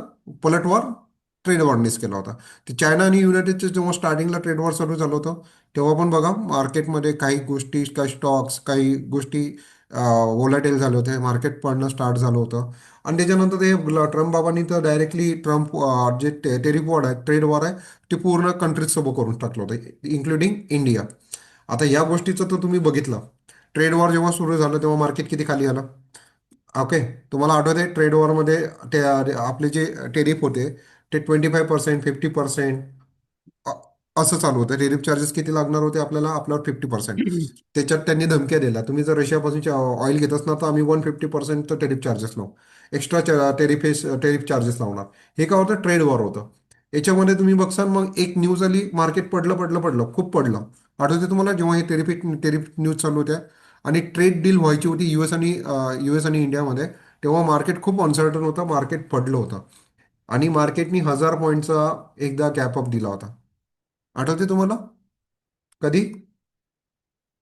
जेव्हा तीन ट्रेड फेब्रुवारी डील झाली त्यावेळेस 3 फेब्रुवारी 3 फेब्रुवारीला ट्रेड डील झाली होती. आणि किती पर्सेंटवर झाली होती? ती झाली होती सर 18%. 18%वर. एक्सपेक्टेशन करंट किती होती? 25. काय होतं की भीती काय होती की 50%च्या आसपास, पण झाली किती? 18%वर. राईट. आता हे जे काही ट्रेड डील झाली होती, त्याचा डायरेक्टली इम्पॅक्ट दिसला आपल्याला. कसा इम्पॅक्ट दिसला? छोटा इम्पॅक्ट दिसला आपल्याला. छोटा इम्पॅक्ट होता हा 1000 पॉईंटचा गॅप. नाही, मोठा होता सर, 3% जास्त मार्केट. म्हणजे काय होतं, हा खूप मोठा इम्पॅक्ट झाला होता. म्हणजे आपण म्हणतो ना की हे जे, बघा, फॅक्टर तर खूप सारे आहेत. जसं डिस्कस करायला गेलं तर आपण तेच फॅक्टर कन्सिडर करत आहोत की ज्याचा डायरेक्ट इम्पॅक्ट होते, आणि तो पण मोठमोठाला इम्पॅक्ट. याच्या पहिलेचा इम्पॅक्ट आपण बघितला वॉर सिच्युएशन. ओके. मोठा इम्पॅक्ट होते. त्याच्यानंतर बघितलं क्रूड ऑइल, बघितलं 120ला गेलं तर मार्केट 323-700ला टच झालं. ट्रेड जेव्हा हे वॉर सिच्युएशन होतात तेव्हा काय होते, याचं एक्झाम्पल तुम्ही तुमच्या तुमच्या बॅचमध्येच बघितलं. 3 फेबला 18%वर डील झाली, मार्केट 1000 पॉईंटच्या गॅपअपने ओपन झालं होतं आणि मार्केटने एक रॅली दिली. ओके. त्याच्यानंतर होते काय ॲक्च्युली की हे ट्रेड डील जेव्हा होतात ना, तेव्हा होते काय की जे ग्लोबल ट्रेड्स असतात ना, ते त्यांच्यामध्ये सप्लाय चेन डिस्टर्ब होऊन जाते, ग्लोबल ट्रेड्स कमी होऊन जातात, आणि काही सेक्टर्सला फायदा होता. आता समजा US आणि चायनामध्ये जर ट्रेड वॉर चालू असणार, ओके, किंवा सँक्शन्स जर लागले असणार चायनावर सर्टिंग याच्यावर, तर जे चायना पण एक काय इमर्जिंग मार्केट आहे US वाल्यांसाठी, किंवा FIS साठी चायना पण आहे ना, एक इमर्जिंग मार्केट आहे. तर याच्यामध्ये काय होते की मॅन्युफॅक्चरिंग इंडियासारख्या कंट्रीजमध्ये वाढते. जर इंडिया जर ट्रेड वॉरमध्ये इन्व्हॉल्व नाही आहे, बाकीच्या कंट्री इन्व्हॉल्व आहे, चायना आणि US आहे, तर त्याचा डायरेक्टली फायदा इंडियासारख्या कंट्रीला होते, जे इमर्जिंग इकॉनॉमीज म्हणून आपण ओळखला जातो. ते मॅन्युफॅक्चरिंग काय होते, आपल्या इकडे शिफ्ट होते. US आणि चायनामध्ये जेव्हा ट्रेड वॉर चालू झालं होतं, मॅन्युफॅक्चरिंग आपल्या इकडे शिफ्ट झालं. सर्वात बेस्ट एक्झाम्पल काय होतं? आयफोन. आयफोनचं मॅक्झिमम प्रोडक्शन कुठं होत होतं तुमचं? चायनामध्ये.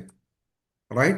त्याच्यानंतर आता तुम्ही बघितलं असणार, चायनामधून ह्याच कंपन्या कुठे शिफ्ट झाल्या आपल्या मॅन्युफॅक्चरिंग जे म्हणू शकतो आपण. त्यांनी काय केलं, इंडियामध्ये त्याचे आयफोनने त्यांचे सेंटर्स ओपन केले होते. मुंबईला सेंटर ओपन झालं होतं, त्यांनी मला वाटतं नोएडा वगैरेला कुठेतरी झालं होतं. म्हणजे काय होते, मॅन्युफॅक्चरिंग काय होते, शिफ्ट होते. अं, जेव्हा ट्रेड वॉर वगैरे चालू असणार दोन कंट्रीमध्ये, तर मॅन्युफॅक्चरिंग शिफ्ट होते दुसऱ्या इमर्जिंग मार्केटमध्ये. आता इथं जर युनायटेड स्टेट आणि इंडिया असणार, याच्यात जर ट्रेड वॉर सुरू असणार, तर याचा फायदा कुठल्या कंट्रीजला होणार? कोणी बोलू शकते, सांगू शकते? काय प्रश्न होता सर? आता हे चायना आणि युनायटेड स्टेटमध्ये जर ट्रेड वॉर चालू आहे, तर त्याचा फायदा इंडियाला होतोय. मॅन्युफॅक्चरिंग इंडियामध्ये शिफ्ट होते. पण हा. इंडिया आणि US मध्ये जर ट्रेड वॉर असणार, इंडिया जर त्या ट्रेड वॉरमध्ये इन्व्हॉल्व असणार, तर कुठल्या कंट्रीजला फायदा होऊ शकतो? आपले कॉम्पिटिटर कोण इंडियाला. आहे? चायना चायना चायनाला सर. चायना. चायना कॉम्पिटिटर नाही म्हणतात, चायना खूप पुढे निघून गेला आपल्या. Okay. Bangladesh. Okay. Then Vietnam. हे जे खालच्या कंट्रीज आहेत ना, साऊथ एशियामधल्या, ओके, फिलिपिन्स वगैरे, या या इकडे मॅन्युफॅक्चरिंग शिफ्ट होते. ओके. सो बांगलादेश याच्यासाठी की बांगलादेशमध्ये टेक्सटाईल्स वगैरे खूप टेक्सटाईल ते आपल्या आपल्या खूप पुढे गेलेले आहे टेक्सटाईलमध्ये बांगलादेश. इथे युरोपमध्ये जेवढे पण मॉल्स आहेत, जिकडे पण जिथे पण कपडे भेटतात ना, ते मेड इन बांगलादेशीमधून येतात. जीन्स वगैरे सर्व मेड इन बांगलादेश असतात इथं. US पण नाही, युरोपचे पण नाही. बांगलादेशचा पुरा माल बांगलादेशचा बनवतो. हा टेक्सटाईल बोलतो मी. टेक्सटाईल इंडस्ट्रीमध्ये बांगलादेशने आहे ना पूर्ण युरोप कॅप्चर केलेला आहे असंही म्हटलं चालतंय. छोट्या मॉलमध्ये गेलो, जीन्स वगैरे घ्यायला गेलो, कुठले कपडे घ्यायला गेलो जे अफोर्डेबल रेंजमध्ये भेटतात असे, ते अफोर्डेबल रेंजमध्ये घ्यायला गेलो ना, तर त्याच्यावर मेड इन बांगलादेश लिहिलेलं असते. Made in Bangladesh. इथे आताची रिअल कंडिशन मी सांगतो तुम्हाला. ओके. ओके, तर या गोष्टी डायरेक्टली काय होतात, इम्पॅक्ट होतात. दोन कंट्रीज इन्व्हॉल्व आहे, त्याचा फायदा तिसऱ्या कंट्रीजला होते. ओके. तर मॅन्युफॅक्चरिंग काय होते, या देशातून दुसऱ्या देशात, दुसऱ्या देशातून तिसऱ्या देशात शिफ्ट होते. एक्सपोर्ट डिपेंडन्सी ज्या आणि याच्यामध्ये आहे ना, लॉस कोणाला होतो, जे एक्सपोर्ट डिपेंडंट कंपनीज असतात ना, त्यांना डायरेक्ट अनसर्टनिटी तयार होते, लॉस होतं. मग याच्यामध्ये येतं तुमचं टेक्सटाईल इंडस्ट्री येते, बाकीच्या इंडस्ट्री येतात जे डायरेक्टली काय करतात, इम्पोर्ट एक्सपोर्ट राहतात. चायनासोबत जर आपलं ट्रेड वॉर चालू असणार किंवा सँक्शन लागलेले असणार चायनावर, किंवा चायनाने आपल्यावर सँक्शन लावले असणार, किंवा इंडियाने चायनावर लावले असणार, किंवा US नी चायनावर लावलेले असणार, तर डेफिनेटली ज्या कंपन्याज आहेत मॅन्युफॅक्चरिंग जिथून आपण चायनामधून इम्पोर्ट करतो सर्टन गोष्टी. ओके. तर त्याचा डायरेक्टली अशा कंपन्यांवर आहे ना, डायरेक्टली काय होते, इम्पॅक्ट होते. आणि अगेन मार्केटमध्ये ओलॅटिलिटी IV तुमची वाढते. ट्रेड वॉर सुरू असताना पण IV तुम्ही बघितलेच ना, वाढत वाढत गेली होती. IV वाढली तर काय होतं तुमचं, आपण तर बघितलंच लास्ट सेशनमध्ये. IV वाढली तर काय होतं तुमचं,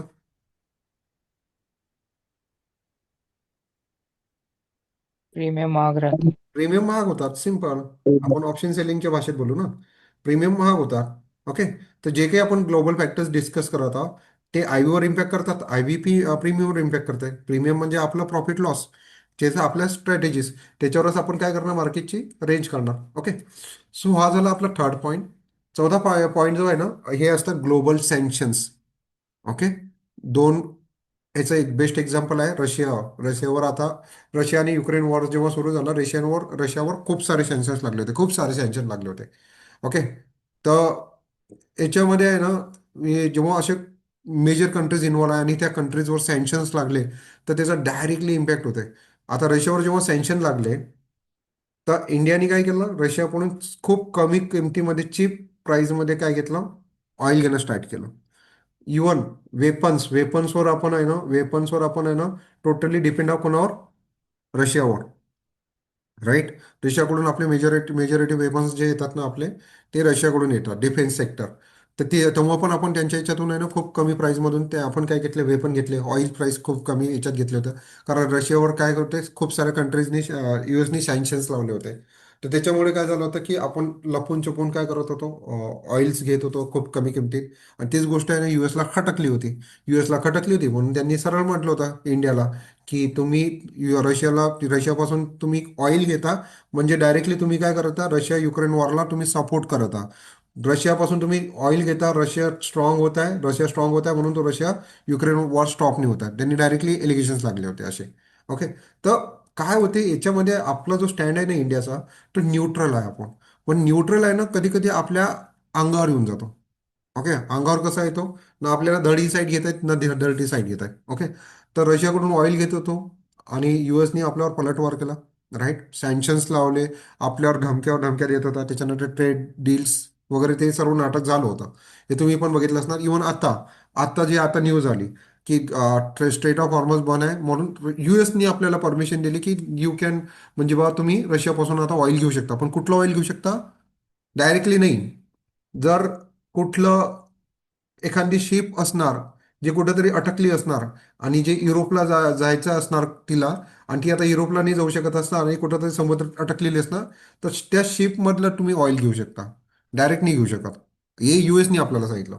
हे तर ॲक्च्युली हे जेव्हा गोष्ट न्यूज आली किंवा हे जेव्हा मी ऐकलं, तेव्हा डेफिनेटली राग येणार की US कोण आहे आपल्याला सांगणार की तुम्ही कोणापासून घ्यायचं आणि कोणापासून नाही, किंवा परमिशन कोण आहे देणार.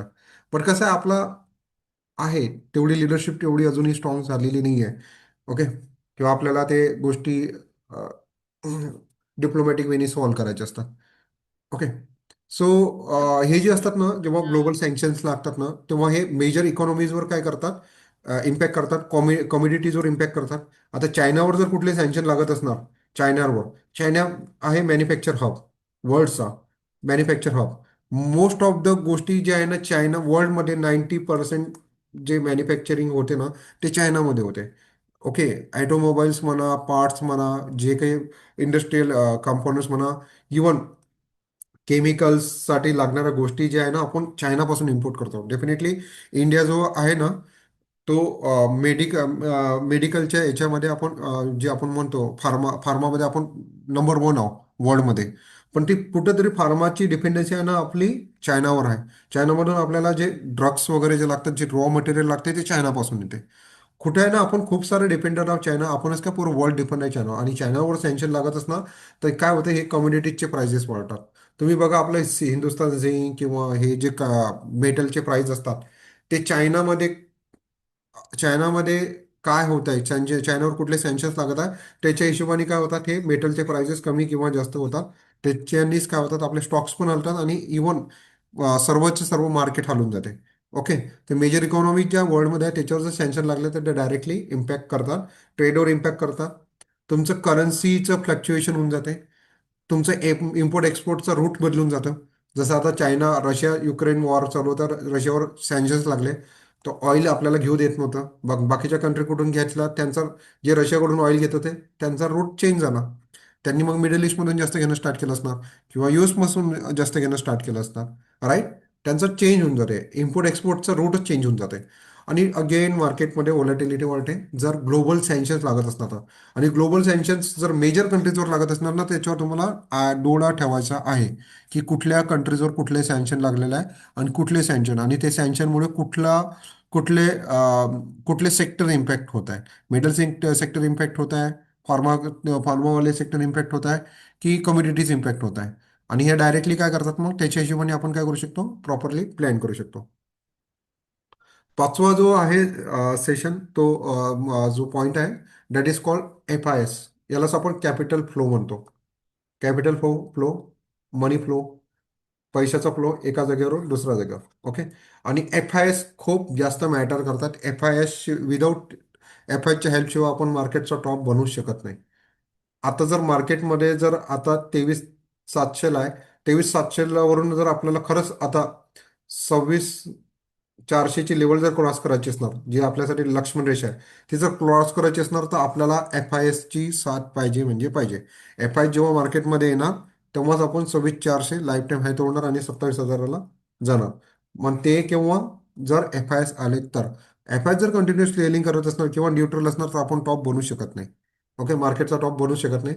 मार्केट एका रेंजमध्ये राहणार. मग मार्केटमध्ये बुल रॅली वगैरे जे असणार ना हा प्रकार बघा तुम्ही मार्केटमध्ये जेव्हा पण बुल रॅली वगैरे येते ना तेव्हा का तुम्ही एक पॅटर्न कॉमन बघसाल की FIS मार्केटमध्ये वापस येतात. FIS मार्केटमध्ये वापस येतात म्हणजे काय करतात FIS बाईंग करतात. ह्यूज क्वांटिटीमध्ये बाय करतात.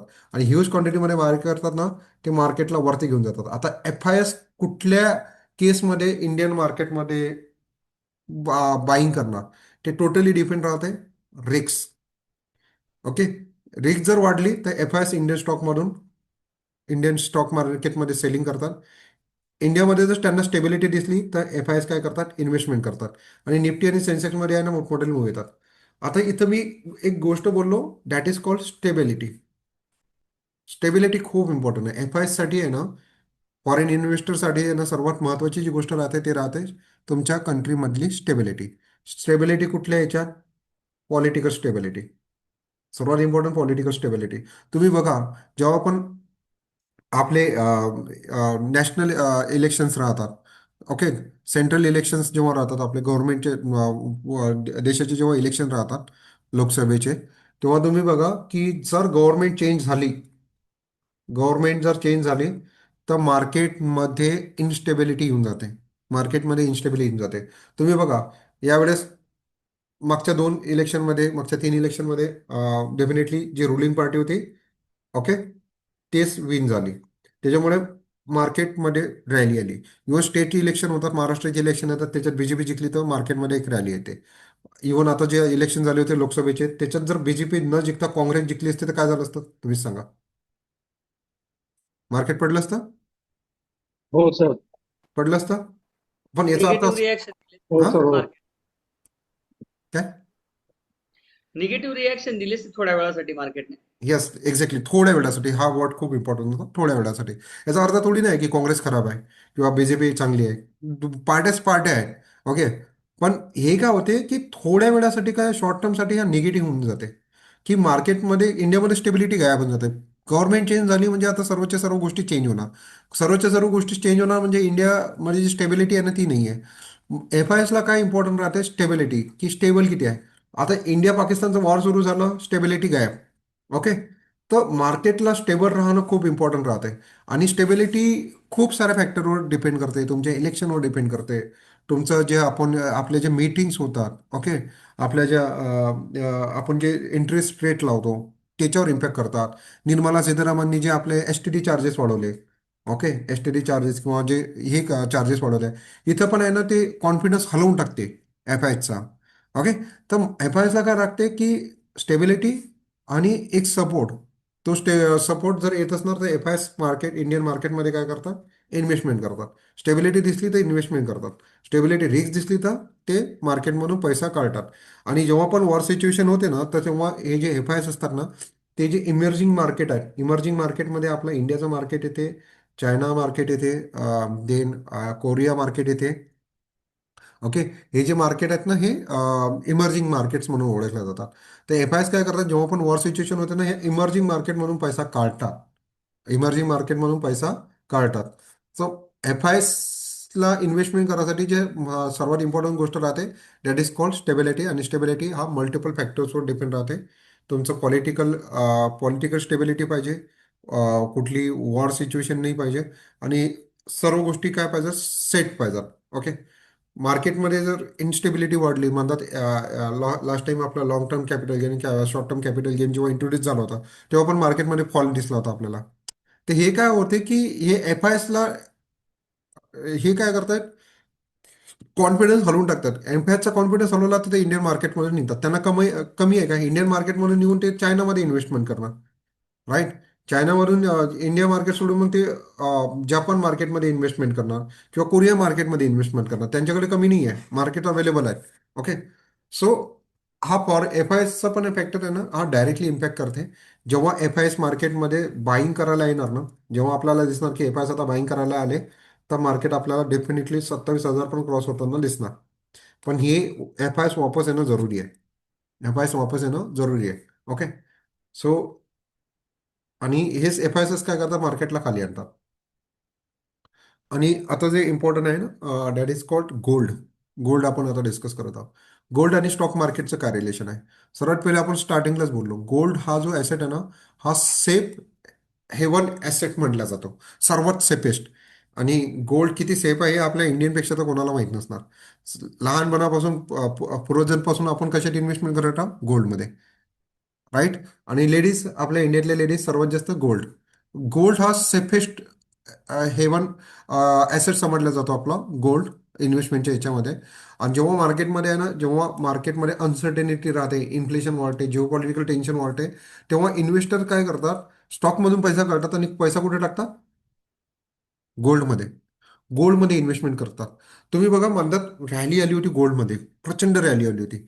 ते जेव्हा पण गोल्डमध्ये रॅली येते ना ते आपल्याला एक आहे ना एक इंडिकेशन भेटून जाते की गोल्डमध्ये रॅली आली ना तर याचा अर्थ काय होणार की हे जे इक्विटी मार्केट आहे ना हे कुठंतरी क्रॅश होऊ शकते किंवा याला ब्रेक लागू शकते. हे जर आता लाईट टाइम व्हायला जात आहे आणि गोल्ड पण प्राइस वाढत आहे तर आपल्याला एक इंडिकेशन भेटून जाते इक्विटी मार्केट आता कन्सोलिडेट करणार किंवा ब्रेक लागणार किंवा खाली येणार. आणि याचं इंडिकेशन आपल्याला खूप अगोदर भेटलं होतं. हा जे मार्केट आता 23,300ला आलं आहे ना, हे 23,300ला हे एका दिवसात नाही आलं होतं. ह्याच्या गोष्टी आहे ना, ह्या गोष्टी खूप अगोदरपासून स्टार्ट झाल्या होत्या. गोल्डमध्ये रॅली बघितली आहे तुम्ही, राईट. भयानक रॅली आली होती. राईट. तर काय झालं होतं की गोल्डमध्ये इन्व्हेस्टमेंट वाढले होते. अचानक का वाढले, डेफिनेटली काहीतरी जिओ पॉलिटिकल गोष्टी होत आहे, इन्स्टेबिलिटी येत आहे. इन्स्टेबिलिटी येत आहे म्हणून लोक काय करत होते, गोल्डमध्येच इन्व्हेस्टमेंट करत होते. आणि आज जे मार्केट आपल्याला दिसत आहे 23,300ला, 23,700ला, ते जस्ट बिकॉज की गोल्ड गोल्ड वाढत गेलंय. इवन आता 23,700ला आहे, गोल्ड ऑलरेडी खूप हाय गेलेला आहे. इथून जर मार्केट वरती गेलं तर गोल्ड प्राइस क्रॅश होणार. गोल्ड प्राइस जे आता जे हायेस्टला आहे ते आणखी क्रॅश होणार. जर इथून जर वॉर सिच्युएशन भयानक वाढली, वॉर सिच्युएशन इथून जर वाढली तर वॉर सिच्युएशन वाढली तर मग गोल्ड तुम्हाला 3 लाखाला पण जाताना दिसणार. सो गोल्ड डायरेक्टली इम्पॅक्ट करते, गोल्डची प्राइस डायरेक्टली इम्पॅक्ट करते आपल्या स्टॉक मार्केटला. कारण गोल्ड जे आहे ना हे सेफ ॲसेट म्हणून समजलं जाते. इक्विटी हे अनसेफ आणि रिस्की ॲसेट समजलं जाते. ओके. म्हणून काय करतो की ज्यामुळे गोल्डची प्राइस जेव्हा वाढतात ना तेव्हा स्टॉक मार्केटवर काय येते, प्रेशर येते. गोल्डचे प्राइसेस जेव्हा जेव्हा वाढतात तेव्हा स्टॉक मार्केटमध्ये काय होते, प्रेशर येते. आणि गोल्डमध्ये अचानक रॅली जर येत असणार ना तर मार्केटमध्ये आहे ना फिअर, मार्केटमध्ये फिअर म्हणजे भीतीचं वातावरण होऊ शकते. आणि मार्केटमध्ये जर फिअर असणार, अगेन एक क्वेश्चन, मार्केटमध्ये जर फिअर असणार तर काय होते सांगा, काय वाढते आपली IV. Volatility. I I V. V. I मार्केटचा फेअर कॅल्क्युलेट करायचा हे कोण आहे, इंडिकेटर कोण आहे आपला, आय व्ही. मेजरमेंट, आपण मार्केटची फेअरचं मेजरमेंट कशाने करतो, आय व्हीनी. जेवढी जास्त तुमची आय व्ही तेवढी मार्केटमध्ये अनसर्टनिटी आणि विटी. आणि गोल्डमध्ये जर रॅली येत असणार तर मार्केटमध्ये आहे ना फिअरचं वातावरण तयार राहते. आणि गोल्डमध्ये रॅली खूप अगोदरपासून आली होती. आपल्याला खूप अगोदरपासून हिंट भेटत होत्या मार्केटला, मार्केटमध्ये. ओके. तर ह्या गोष्टी आहे ना डायरेक्टली इम्पॅक्ट करतात. तर रिलेशन समजत आहे, सर्व गोष्टीचे रिलेशन एकमेकाशी कसे कनेक्टेड आहे, सर्वच्या सर्व. सो गोल्ड आणि सर्वात इम्पॉर्टंट आता हे डॉलर इंडेक्स. लोकांना, मला सुद्धा माहीत नव्हतं की हे डॉलर इंडेक्स का राहते. ओके. पण हे डॉलर इंडेक्स डायरेक्टली इम्पॅक्ट करते. आणि तुमच्यापैकी बऱ्याचशा लोकांना अजूनही माहीत नसणार की कसं इम्पॅक्ट करते. तर रिलेशन आपल्याला काय करायचं, आपल्याला याचं काही याच्यात केस स्टडी नाही करायची, फक्त रिलेशन आपल्याला समजून घ्यायचं आहे की गोल्ड वाढलं तर काय होते. ओके. तुमचे एफ ची सेलिंग वाढली तर काय होते, किंवा हे ग्लोबल सँक्शन्स वगैरे लागले तर काय होते. हे फक्त आपल्याला रिलेशन्स समजून घ्यायचे आहे. गोल्ड वाढलं तर काय होते, डॉलर इंडेक्स. डॉलर इंडेक्स म्हणजे काय असं, डॉलर इंडेक्स म्हणजे काय राहते की US डॉलर आहे ना, पुऱ्या वर्ल्डमध्ये काय चालते, सर्वात ॲक्सेप्टेबल करन्सी कुठली आहे आपली, dollar. Dollar. Dollar. US dollar. काय आहे, डॉलर इंडेक्स का महत्वाचा आहे, आपण का नाही म्हणत की डॉलर, मग आपण रुपीजमध्ये का नाही म्हणत. आपण इंडियन स्टॉक मार्केटमध्ये ट्रेड करतो, मग रुपीजमध्ये का, आणि आपण रुपीजला का इम्पॉर्टन्स नाही देतो, डॉलर इंडेक्सला का देतो. पुऱ्या वर्ल्डमध्ये डॉलर चालते. Okay. So US dollar, dollar index म्हणजे काय राहते की US डॉलर जो आहे तो इतर मेजर करन्सीजच्या तुलनेमध्ये किती स्ट्रॉंग आहे. मेजर करन्सीज म्हणजे काय आहे, मेजर करन्सीज कुठले कुठले येतात, तुमचे युरो येतात किंवा बाकी पुऱ्या वर्ल्डच्या ज्या अलग अलग कंट्रीज आहे, करन्सीज आहेत ज्या स्ट्रॉंग आहेत, त्याच्या तुलनेमध्ये हा डॉलर हा किती स्ट्रॉंग आहे, हा डॉलर इंडेक्स इंडिकेट करतो. डॉलर इंडेक्स जो आता जो आपला म्हणतो आपण डॉलर इंडेक्स, इंडियन, आपण म्हणतो की इंडियन रुपीज आता 92, एक डॉलर इज इक्वल टू 92 गेला, 92 रुपीज, 92 इंडियन रुपीज गेला. डॉलर इंडेक्सच आहे ना आपला, हा इंडिकेटरच दाखवत आहे. तर याचा इम्पॅक्ट कसा होतो, जेव्हा डॉलर इंडेक्स जेव्हा स्ट्रॉंग होतो ना तेव्हा समजून घ्या. अगेन आपण लास्ट सेशनमध्ये, लास्ट स्लाइडमध्ये आपण एफ आय डिस्कस केलं होतं. जेव्हा डॉलर इंडेक्स वाढते, रिलेशन समजून घ्या फक्त, तुम्हाला रिलेशन समजायचं आहे. जेव्हा तुमचा डॉलर इंडेक्स वाढते म्हणजे डॉलर हा स्ट्रॉंग होतो, तेव्हा काय होते, फॉरेन इन्व्हेस्टर काय करतात, मार्केटमधून पैसा काढतात. का पैसा काढत असणार,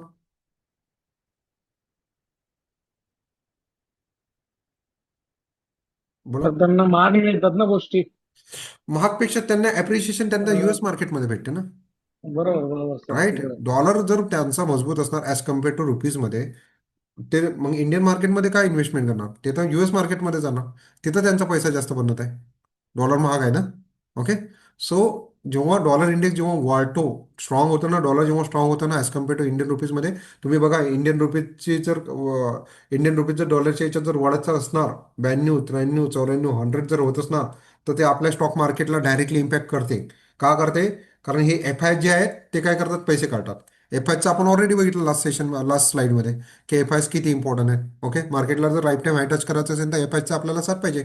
इंडिया सारखेमधून जर एफ आयस काय करणार, सेलिंग करणार. इंडिया का, त्याला इमर्जिंग मार्केट म्हणतो आपण. Emerging market India, China, Japan. Okay. हे काय तुमचे इमर्जिंग मार्केट आहे.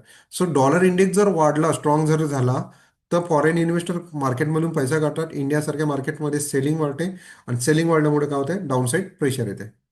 लक्षात ठेवा, डॉलर इंडेक्स आता तुम्हाला याच्यानंतर लक्षात ठेवसाल तुम्ही, डॉलर इंडेक्स वाढत आहे तर तुम्ही अलर्ट होसाल की मार्केट पडू शकते. राईट. म्हणजे आता याला पण बघणं स्टार्ट करसाल तुम्ही, डॉलर इंडेक्स काय चालू आहे. राईट. डॉलर इंडेक्स जेव्हा येस कमी सर, होते, येस. डॉलर इंडेक्स जेव्हा कमी होते, जेव्हा वीक होते, तेव्हा ग्लोबल लिक्विडिटी वाढते. फक्त इंडियन मार्केटमध्येच नाही, ग्लोबली लिक्विडिटी वाढते.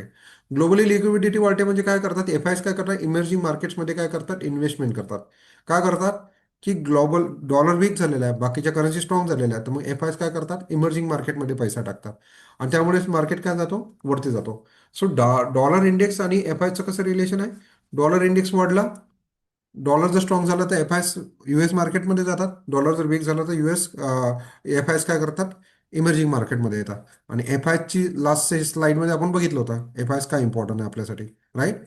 सो डॉलर इंडेक्स असा मार्केटला इम्पॅक्ट करते. आणि जे आपण जे ट्रेडर्स आहे ना, यांनी काय बघायला पाहिजे हे समजून घ्या. आता हे स्लाइड वाटल्यास डोक्यात फिट करून घ्या. गोल्ड आणि डॉलरचं आपण आता रिलेशन बघणार आहोत. जेवढं आपण थेरी बघितलं ना, प्रॅक्टिकली गोष्टी समजा.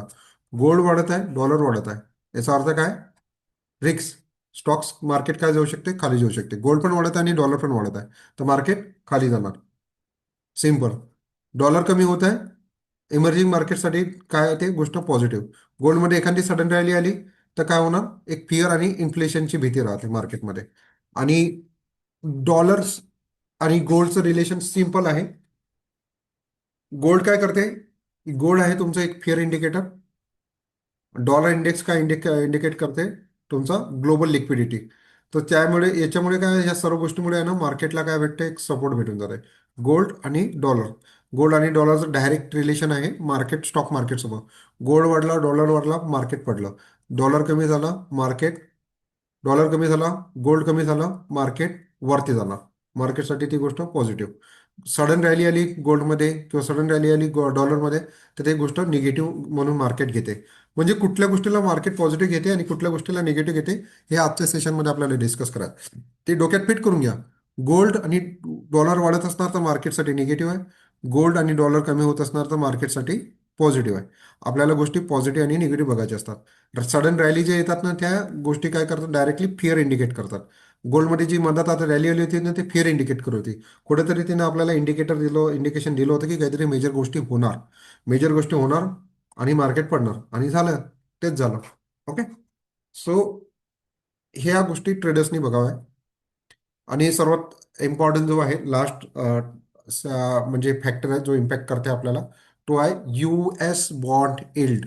पहिले हे डॉलर इंडेक्स आणि US बॉन्ड इल्ड मी बघत नव्हतो, पण जेव्हा नंतर कळायला लागलं की हे फेड मीटिंग्स आणि हे इंटरेस्ट रेट वगैरे काय आहे, त्याच्यानंतर मला समजलं की ह्या गोष्टी इम्पॉर्टंट आहे, म्हणून ही स्लाइड मी याच्यात ॲड केली. आता US बॉन्ड इल्ड याला काय म्हणतात समजून घ्या. याला मेजॉरिटी तुमच्यापैकी नंतर विचारणार तर मुख्यपैकी की किती जणांना माहित होतं हे US बॉन्ड इल्ड म्हणजे काय राहते तुमच्यापैकी. सर मी ऐकलं होतं पण एवढी माहिती नाहीये. युएस बॉन्ड माहिती आहे सर मला, म्हणजे मला बरं. माहिती सर, मला तर माहिती बॉन्ड आहे. यील्ड वाढलं की एफआयचं इन्व्हेस्टमेंट कमी होते राईट. तर इक्विटी मार्केटमध्ये. राईट.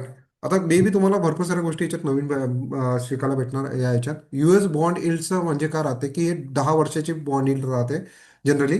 हा गव्हर्नमेंट बॉन्ड्स असतात ज्याच्यावर काय भेटतात, रिटर्न भेटतात 10 वर्षाचे. US बॉन्ड इल्ड इव्हन इंडियाच्या याच्यात पण बॉन्ड मार्केट आहे, त्याच्यात आपले बॉन्ड्स राहतात, त्याच्यात पण आपण इन्व्हेस्टमेंट करू शकतो, जे एक सेफ ॲसेट समजल्या जाते.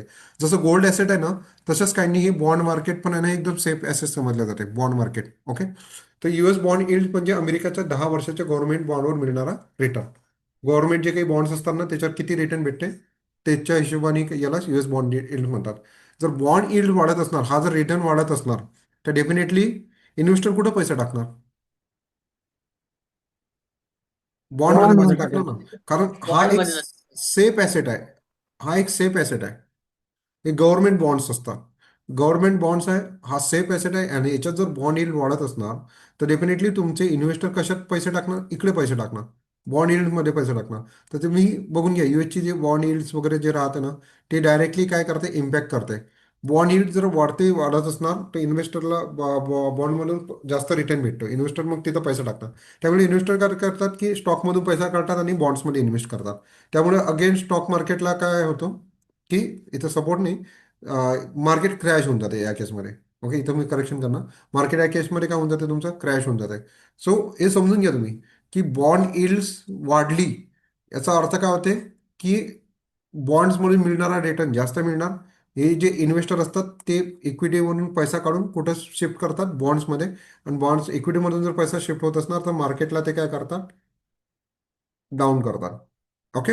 सो बॉन्ड यील्ड्सचा कन्सेप्ट हा आहे. आणि बॉन्ड यील्ड म्हणजे काय की 10 वर्ष, अमेरिकेच्या 10 वर्षाच्या याच्या गव्हर्नमेंट बॉन्डवर मिळणारा रिटर्न, त्यालाच बॉन्ड यील्ड म्हणतात. ओके. जनरली 10 वर्षाचा आपण बघतो युएसच्या बॉन्ड यील्डमध्ये. आणि याच्यामध्ये बॉन्ड यील्ड जर वाढत असणार तर डायरेक्टली मार्केटवर इम्पॅक्ट पडतात. बॉन्ड यील्ड जर कमी झाली ना तर मार्केट वरती जातात. बॉन्ड यील्ड जर वाढली तर मार्केट पळतात. आणि हा छोटा मोठा इम्पॅक्ट नाही होत, हा मोठा मोठा इम्पॅक्ट राहते. ओके. सो आणि हे बॉन्ड यील्ड वाढणं किंवा कमी कशावर राहते तुमच्या, हे जे मीटिंग्स होतात आरबीआयचे मीटिंग्स किंवा फेडच्या मीटिंग्स, जिथे इंटरेस्ट रेट वाढवतो आपण. ओके. मला सांगा तर इंटरेस्ट रेट वाढले तर ते गोष्ट मार्केटसाठी पॉझिटिव्ह आहे की निगेटिव्ह? निगेटिव्ह. निगेटिव्ह आहे सर. राईट. इंटरेस्ट रेट जर वाढत असणार ते निगेटिव्ह म्हणून घेते. इंटरेस्ट रेट जर कमी होत असणार तर ते पॉझिटिव्ह राहते. ओके. त्याच प्रकारे बॉन्ड यील्ड्स पण आहे ना खूप जास्त मॅटर करतात. बॉन्ड यील्ड्सवर आहे ना आपण जनरली हे असं नाही आहे की लगेच वाढणार किंवा लगेच कमी होणार. ओके. पण हा जेव्हा पण याच्यामध्ये बॉन्ड यील्डमध्ये वाढत आहे तर कुठंतरी एक इंडिकेशन पण आपल्याला भेटून जाते की कुठंतरी पैसा जो आहे ना, पैशाचा फ्लो आहे ना शिफ्ट होत आहे. पैशाचा जर फ्लो शिफ्ट होत आहे तर कुठेतरी आहे ना मार्केटमध्ये बॅकग्राऊंडमध्ये काहीतरी मोठ्या मोठ्या गोष्टी घडत आहे आणि मार्केट पडण्याचे चान्सेस आहे. म्हणून तुम्हाला सांगतो, आपण जेव्हा मार्केट पडते ना तर एका दिवसात नाही पडत. याच्या गोष्टी आहे ना, याच्या हालचाली आहे ना खूप अगोदरपासून स्टार्ट होतात. त्या फक्त आपल्याला आहे ना त्या गोष्टींना कॅच करायचं असते. त्या गोष्टीला कॅच केल्यानंतर आपण काय करू शकतो, एका अनलिमिटेड लॉसपासून वाचू शकतो किंवा आपण याच्यामध्ये फायदा पण घेऊ शकतो. जसं आपण आता फायदा घेणार की इथून मार्केट वरती गेलं तर आपल्याला फायदा होणार. आपण उलटा पण फायदा घेऊ शकतो. जेव्हा हे अशा गोष्टी होत असतात आपण मे बी फ्युचर सेल मारणार कुठल्या गोष्टीचे. आता या गोष्टीवर आहे ना, मी मला एवढं लक्ष याच्यासाठी नाही देत आहेत की मी फुल टाईममध्ये उतरलेलं नाही आहे याच्यात. ओके. माझा जॉब पण राहते, IT जॉब्स राहतो. मला तिकडे लक्ष द्यायला लागते म्हणून मी फक्त सेलिंगवर लक्ष देतो. पण जेव्हा मी याच्यात फुल टाईममध्ये उतरणार ना ह्या सर्व गोष्टी बघणं स्टार्ट करणार. ओके. सो सांगायचं तात्पर्य, तुमच्यापैकी जर कोणी असणार की जो फुल टाईम हेच गोष्टी करत असणार तर त्यांनी ह्या गोष्टी बघणं स्टार्ट करा. या गोष्टीचा फायदा घेऊ शकतो आपण. ओके. या गोष्टीने आपल्याला डायरेक्शन माहीत पडणार. या गोष्टीने आपल्याला माहीत पडणार की कुठले स्टॉक वरती जाणार, कुठले स्टॉक खाली जाणार. ओके. इथं फ्युचर सेल मारू शकतो किंवा काही पण करू शकतो. अशा स्ट्रॅटेजी बनवू शकतो ज्या मार्केट पडल्यावर आपल्याला प्रॉफिट देणार. आणि दूरचे सेल मारायचे, दूरचं हे करायचं. ओके. तसं शिकायला किंवा मार्केटमधून गोष्टी काढा, अर्निंग करायसाठी भरपूर गोष्टी आहेत. पण कसं आहे, एवढ्या गोष्टीवर ॲट ए टाइम आपण लक्ष देऊ नाही शकत. बट ह्या धीरे धीरे गोष्टी ह्या तुम्हाला माहीत असायला पाहिजे म्हणून मी आहे आजच्या टॉपिकमध्ये ह्या गोष्टी इन्व्हॉल्व केल्या. आता ही स्लाइड आहे ज्याच्यामध्ये बघा की बॉन्ड यील्ड कमी झालं तर काय होते. बॉन्ड यील्ड कमी झालं तर बॉन्ड्स कमी होतात, अट्रॅक्टिव्ह होतात, इन्व्हेस्टर इक्विटी मार्केटमध्ये चालले जातात. त्यामुळे स्टॉक मार्केटमध्ये ना एक बुलिश मुवमेंट येते, बुल रॅली येते. बॉन्ड यील्ड जर कमी झाले ना, अचानक मार्केटमध्ये जर बुल रन आला तर समजून घ्या की बॉन्ड मार्केट पडलं. बॉन्ड मार्केट जर आणि इमर्जिंग मार्केटवर कसा इम्पॅक्ट होतो त्याचा, इमर्जिंग मार्केटवर कसा इम्पॅक्ट होतो इंडियासारख्या मार्केटवर. युएसचं बॉन्ड रेट जर वाढलं तर FIs काय करतात, US बॉन्ड डीलमध्ये पैसा शिफ्ट करतात. सर्व खेळ FIचाच आहे. FIs काय करतात, US मार्केटमध्ये ते बॉन्ड्समध्ये पैसा टाकतात, इंडियामधून पैसा काय करतात ते काढतात. कमी झाले तर काय करतात, FIs काय करतात, इमर्जिंग मार्केटमध्ये जातात आणि तिथे इक्विटीमध्ये इन्व्हेस्टमेंट करतात. आणि मग ते आपल्याला काय करतात, निफ्टीमध्ये काय करतात, ते एक सपोर्टचं काम करतात. सो हे एक रिलेशन आहे. कशाचं, बॉन्ड यील्ड कमी झालं तर काय होते, त्याचा इमर्जिंग मार्केट म्हणजे इंडियन सारख्या मार्केटवर काय इम्पॅक्ट होते, ही गोष्ट इम्पॉर्टंट आहे. आणि शेवटचे जे आहे ते आहे की आपण आता बघत आहोत हे DXY, याला डॉलर इंडेक्स म्हणतात. डॉलर इंडेक्स, बॉन्ड यील्ड्स आणि गोल्डचं रिलेशन. हे रिलेशन तुम्ही समजून घ्या की काय आहे. हे स्लाइड खूप इम्पॉर्टंट राहणार आहे. हे स्लाइड मी अपलोड करणार, आजचं सेशन अपलोड करणार. हे वाटल्यास बार बार नंतर बघा, कारण ह्या गोष्टी सध्या मार्केटमध्ये चालू आहे. इंडिकेटर्स आणि मार्केट सिग्नल, प्रोफेशनल ट्रेडरचं आपलं हे सेटअप राहते. डॉलर इंडेक्स वाढत आहे, बॉन्ड यील्ड वाढत आहे, गोल्डचे प्राइस वाढत आहे. काय मार्केटमध्ये रिक्स, मार्केटमध्ये रिक्स सध्या या तिन्ही गोष्टी वाढत आहे. तुम्ही जर बघितलं असणार, गोल्ड पण वाढलं, बॉन्ड यील्ड पण बघायला लागेल आपल्याला काय चालू आहे. पण डॉलर इंडेक्स पण वाढलेला आहे, डॉलर पण वीक होत चालला, इंडियन रुपीज पण वीक होत चालला. राईट. तर मार्केटमध्ये रिक्स, डॉलर इंडेक्स पडला, बॉन्ड यील्ड पडली, market bullish. Okay. Market bullish. Gold sharp rally, फिअरचं वातावरण मार्केटमध्ये, फिअरचं वातावरण. डॉलर वीक झाला तर कुठं इन्व्हेस्टमेंट होते तुमची, स्ट्रॉंग इमर्जिंग मार्केटमध्ये इन्व्हेस्टमेंट होते. तर हे जे आहे डॉलर इंडेक्स, बॉन्ड आणि गोल्ड, हे डायरेक्टली आपल्या मार्केटवर आहे ना डायरेक्टली इम्पॅक्ट करतात. डायरेक्टली इम्पॅक्ट करतात. ओके. अँड देन आता आहे लास्ट स्लाइड. आतापर्यंत मार्केटमध्ये जे मोठमोठाले जिओ पॉलिटिकल इव्हेंट्स आले ना, त्याची हिस्ट्री आहे. आणि ह्या हिस्ट्रीपासून आपल्याला काय शिकता येणार ते समजून घ्या तुम्ही. कारगिल वॉर 1999 मध्ये झालं होतं. तेव्हा काय झालं होतं, हे जे डिफेन्सचे सेक्टर होते ना, HAL, बेल, प्रचंड याच्यामध्ये रॅली आली होती. आणि जे सेक्टर जे मार्केटमध्ये कारगिल वॉर जेव्हा पडलं चालू झालं होतं ना, तेव्हा हे जे डिफेन्सचे सेक्टर होते ते भयानक रॅली आली होती. इव्हन तुम्ही पारस शेअर बघा, कालचा पारस शेअर, 2-3 दिवसाअगोदरचा पारस शेअर बघा. पारस शेअरचा चार्ट ओपन करसा. ओके. जर आपण याच्यानंतर ओपन करून बघू. ओके.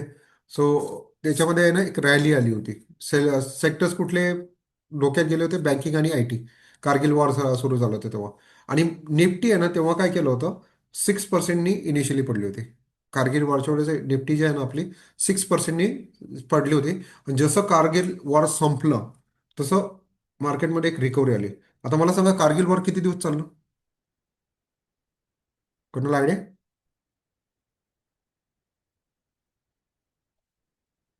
महिने महिन्याभरापर्यंत पर्यंत चाललं का? 2 महिने, 3 महिने?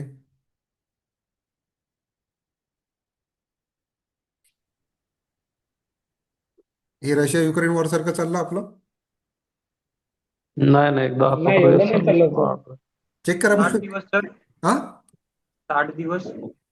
माहित नाही, मला पण माहित नाही, म्हणून जस्ट विचारलं मी तुम्हाला. पण रशिया तर युक्रेन एक सारखं तर नाही एक दोन चाललं. महिने एक हा, दोन महिने चालले, एक दीड 2 महिने चालले. 1.5-2 महिने. म्हणजे 1.5-2 महिन्यात मार्केट 6%नी पडलं होतं. पण त्याच्यानंतर जे मार्केटनी रिकव्हरी दिली ते जबरदस्त होती. म्हणजे फक्त 2 महिने बघू आपण, 2 महिने मार्केट पडलं असणार तेव्हा. ह्या 2 महिन्यानंतर काय केलं, मार्केटने रिकव्हरी तेवढी स्ट्रॉंग दिली कारगिल वॉरच्या वेळेस. आणि कुठले सेक्टर पडले होते? बँकिंग, IT सेक्टर पडले होते 1999 मध्ये. ग्लोबल फायनान्शियल 2008 जेव्हा क्रायसिस आले होते, तेव्हा गोल्ड आणि कमोडिटीजचे प्राइस प्रचंड वाढले होते. बँकिंग, रिअल इस्टेट, IT लिहायचंच राहिलं. IT सर्व पडले होते. IT 2008 मध्ये जे क्रायसिस झालं होतं ना, पूर्णच पूर्ण पूर्ण पूर्णचे पूर्ण IT सेक्टर गेलो होतं. आम्हाला जॉब भेटणं मुश्किल झालं होतं. ओके. 2009चा पासआउट होतो मी. ओके. आम्हाला आमच्या ऑफर्स भेटल्या होत्या. कॉलेज कॅम्पस सिलेक्शन झालं होतं. आणि पुण्यामध्ये येऊन डायरेक्टली कंपनीने म्हटलं की नाही, ओपनिंग नाही आहे, किंवा तुमचे जॉब ऑफर रिजेक्ट केल्या होत्या. म्हणजे ऑफर येऊन पण आम्हाला जॉईनिंग नाही दिलं होतं. 2009ची गोष्ट आहे. म्हणजे वर्स्ट पिरियड बघितला होता मी. ओके. तेव्हा कुठं तरी डेफिनेटली पॅकेज मला 3 लाखाचं भेटलं होतं तेव्हा. असं वाटलं होतं की जेव्हा बाबा 25,000-25,000 सॅलरी भेटणार, एकदम 24,000-25,000 सॅलरी होणार आपली. पण फायनली मला 3,000 स्टार्ट करावं लागलं. सो हे हे काय राहते, फायनान्शियल क्रायसिस राहते. 2008 मध्ये पण मार्केट पडलं होतं, गोल्डचे प्राइस वाढले होते तेव्हा, कम्युनिटीज मार्केट वाढलं होतं, बँकिंग, रिअल इस्टेट सर्वचे सर्व क्रॅश झालं होतं. ड्रॉप 57%चा ड्रॉप आला होता. केव्हा? 2008 मध्ये 57%चा ड्रॉप आला होता. ओके. 2008 मध्ये. त्याच्यानंतर मार्केटनी बाउन्स बॅक पण तेवढ्याच जबर दिलं होतं. रशिया युक्रेन तर वॉर, कोविड पेक्षाही मोठा ड्रॉप होता का तो? हा, कोविड पेक्षा पण मोठा होता. बरं. ओके. ओके. याच्यात ऍक्च्युली एक सुटलं, आपलं कोविड सुटलं. ओके. कोविड पण बघितलं तुम्ही, कोविडमध्ये पण मार्केट 12,000 वरून मार्केट कुठं पडलं होतं? 7,000ला. ओके. पण कोविड पण तुम्ही बघितलं, कोविड नंतर 7,000वरून मार्केट कुठे गेलं? 26,000. दोन तेव्हा हजार पडला आठ होता. मध्ये पण तुम्ही बघा, 2008 मध्ये पण मार्केट पडलं होतं, 58-57%नी मार्केट पडलं होतं. आणि त्याच्यानंतर मार्केटमध्ये रॅली आली होती. ओके. कोविडमध्ये बघा ना, 13,000वरून 7,000वर मार्केट पडलं होतं. एवढा मोठा ड्रॉप नव्हता तो, ॲज कम्पेअर टू 2008चा 57%नी मार्केट पडलं होतं तेव्हा. Okay. China US trade war जेव्हा सुरू झालं होतं ना, 2018 ते 2019, IT, एक्सपोर्ट, मॅन्युफॅक्चरिंग या कंपन्या वाढल्या होत्या. इम्पोर्ट वाल्या डिपेंडंट ज्या कंपन्याज होत्या त्याच्यामध्ये डाऊनफॉल झालं होतं. आणि शॉर्ट टर्ममध्ये आहे ना मार्केटमध्ये ड्रॉप आला होता. 19 मध्येच काय आलं होतं की कोविड पण आला होता. कोविडमध्ये पण काय झालं होतं की मार्केट क्रॅश झालं होतं, 7,000पर्यंत आलं होतं, 7,000वरून डायरेक्ट 26,000. हे मोठमोठाले इव्हेंट्स आहेत. ओके. जे आतापर्यंत झालेले आहेत, ज्यांनी मार्केट पडलं. पण प्रत्येक वेळेस जेव्हा जेव्हा मार्केट पडलं ना, जेव्हा जेव्हा मार्केट पडलं, इंडिया चायना बॉर्डर क्लॅश, हे गलवान चा इम्पॅक्ट झाला होता. तेव्हा पण डिफेन्स सेक्टर वाढले होते, मेटल्स प्राइस वाढले होते, इलेक्ट्रॉनिक्स आणि टेलिकॉम सेक्टर काय झालं होतं, कारण याची डिपेंडन्सी आपली चायनावर होती. इलेक्ट्रॉनिकचे सर्वचे सर्व पार्ट्स आपण चायनामधून घेतो, टेलिकॉम पण पूर्ण चायनामधून घेतो, ॲटोमोबाईलचे पण पार्ट चायनामधून येतात, फार्मासाठी जे लागणारे ड्रग्सचे जे रॉ मटेरियल्स आहे, जे रॉ ड्रग्स आहेत ते पण चायनामधून येते. आपली चायनावर खूप जास्त डिपेंडन्सी आहे. म्हणून चायना आणि इंडियाचं वॉर जर होत असतं आपल्याला खूप खूप लॉस सहन करावं लागते. ओके. ओके, तर ते सर्व सेक्टर पडले होते. शॉर्ट टर्ममध्ये डिप झालं होतं, पण त्याच्यानंतर आहे ना अगेन रॅली आली होती इंडिया चायना बॉर्डर नंतर. ते मेजर इव्हेंट झालेले आहेत आतापर्यंत मार्केटमध्ये. आणि प्रत्येक इव्हेंटमध्ये इव्हेंटचा ना हा पर्टिक्युलर पिरियडसाठीच राहिला, असा नाही राहिला की तो कंटिन्युअसली राहिला, 2 वर्ष 3 वर्ष राहिला. शॉर्ट टर्म पिरियडसाठी मार्केट पडलं होतं. पण शॉर्ट टर्म पिरियडसाठी मार्केट पडल्यानंतर जे मार्केटमध्ये रॅली आली ते प्रचंड आली. हे हे कुठले इव्हेंट्स बघतो आपण त्याच्यावर इंडियन मार्केटवर इम्पॅक्ट केला आहे. जर ग्लोबल मार्केटचं आपण फक्त घेतलं पण नाही, ग्लोबल मार्केटमध्ये फक्त रशिया युक्रेन. आता हे याच्यात येणार आता आणखी याला जर आपण एक्सटेंड केलं तर 2023 सॉरी 2024 मध्ये हे आता trade deal, okay, A I bubble जो आला होता, आणि आता 2025-26 मध्ये US इराण वॉर, ही लिस्ट मोठी होणार. पण प्रत्येक वेळेस एक हिस्ट्री आहे की जेव्हा जेव्हा मार्केट पडलं या इव्हेंट्समुळे त्याच्यानंतर मार्केटमध्ये जी रिकव्हरी येते ती जबरदस्त येते. ओके.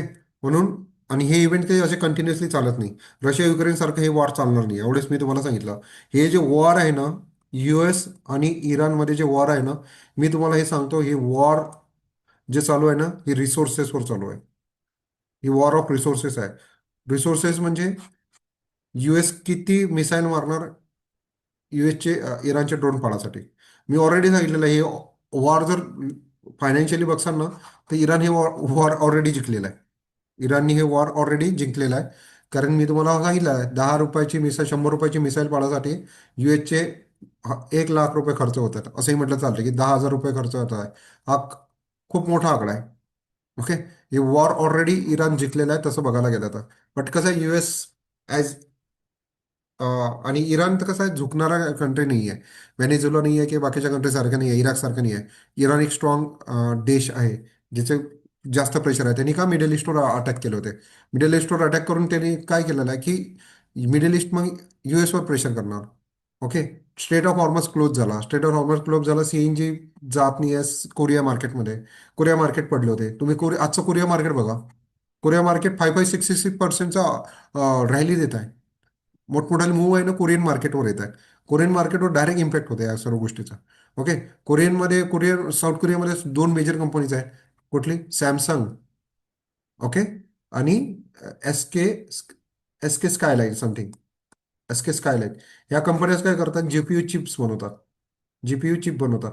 आणि ह्या जीपीयू चिप फक्त वर्ल्डमध्ये फक्त ह्या 2च कंपन्या बनवतात. या पुऱ्या जीपीयू चिप्सवरच आहे ना हे तुमचं आपले जे मेजर IT कंपनीज आहे, AI हे त्याच्यावरच चालते. जे तुम्ही ChatGPT ला टाकता, काहीतरी गुगलवर सर्च करतात, ते प्रोसेसिंग होते ना आतमध्ये, GPU प्रोसेसिंग होते. हे सर्वच्या सर्व या 2 कंपन्याच प्रोव्हाइड करतात. सो तुम्ही बघा, हे जे आपलं कोरियन मार्केट आहे ना, हे 5-7% अपसाईड रॅली आणि डाऊनसाईड रॅली देत आहे सध्या. सो या गोष्टी आहे ना डायरेक्टली इम्पॅक्ट करतात. आणि हेच आजच्या सेशनमध्ये मला तुम्हाला दाखवायचं होतं, याच गोष्टी तुम्हाला सांगायच्या होत्या. आणि ह्या गोष्टी तुम्ही आता तुमच्या माइंडमध्ये फिट करून घ्या की जिओ पॉलिटिकलच्या गोष्टी किती इम्पोर्ट हे इम्पॅक्ट करतात. ओके. सो इथे आहे ना तुम्ही आता मला तुमचे इथे मी रेकॉर्डिंग स्टॉप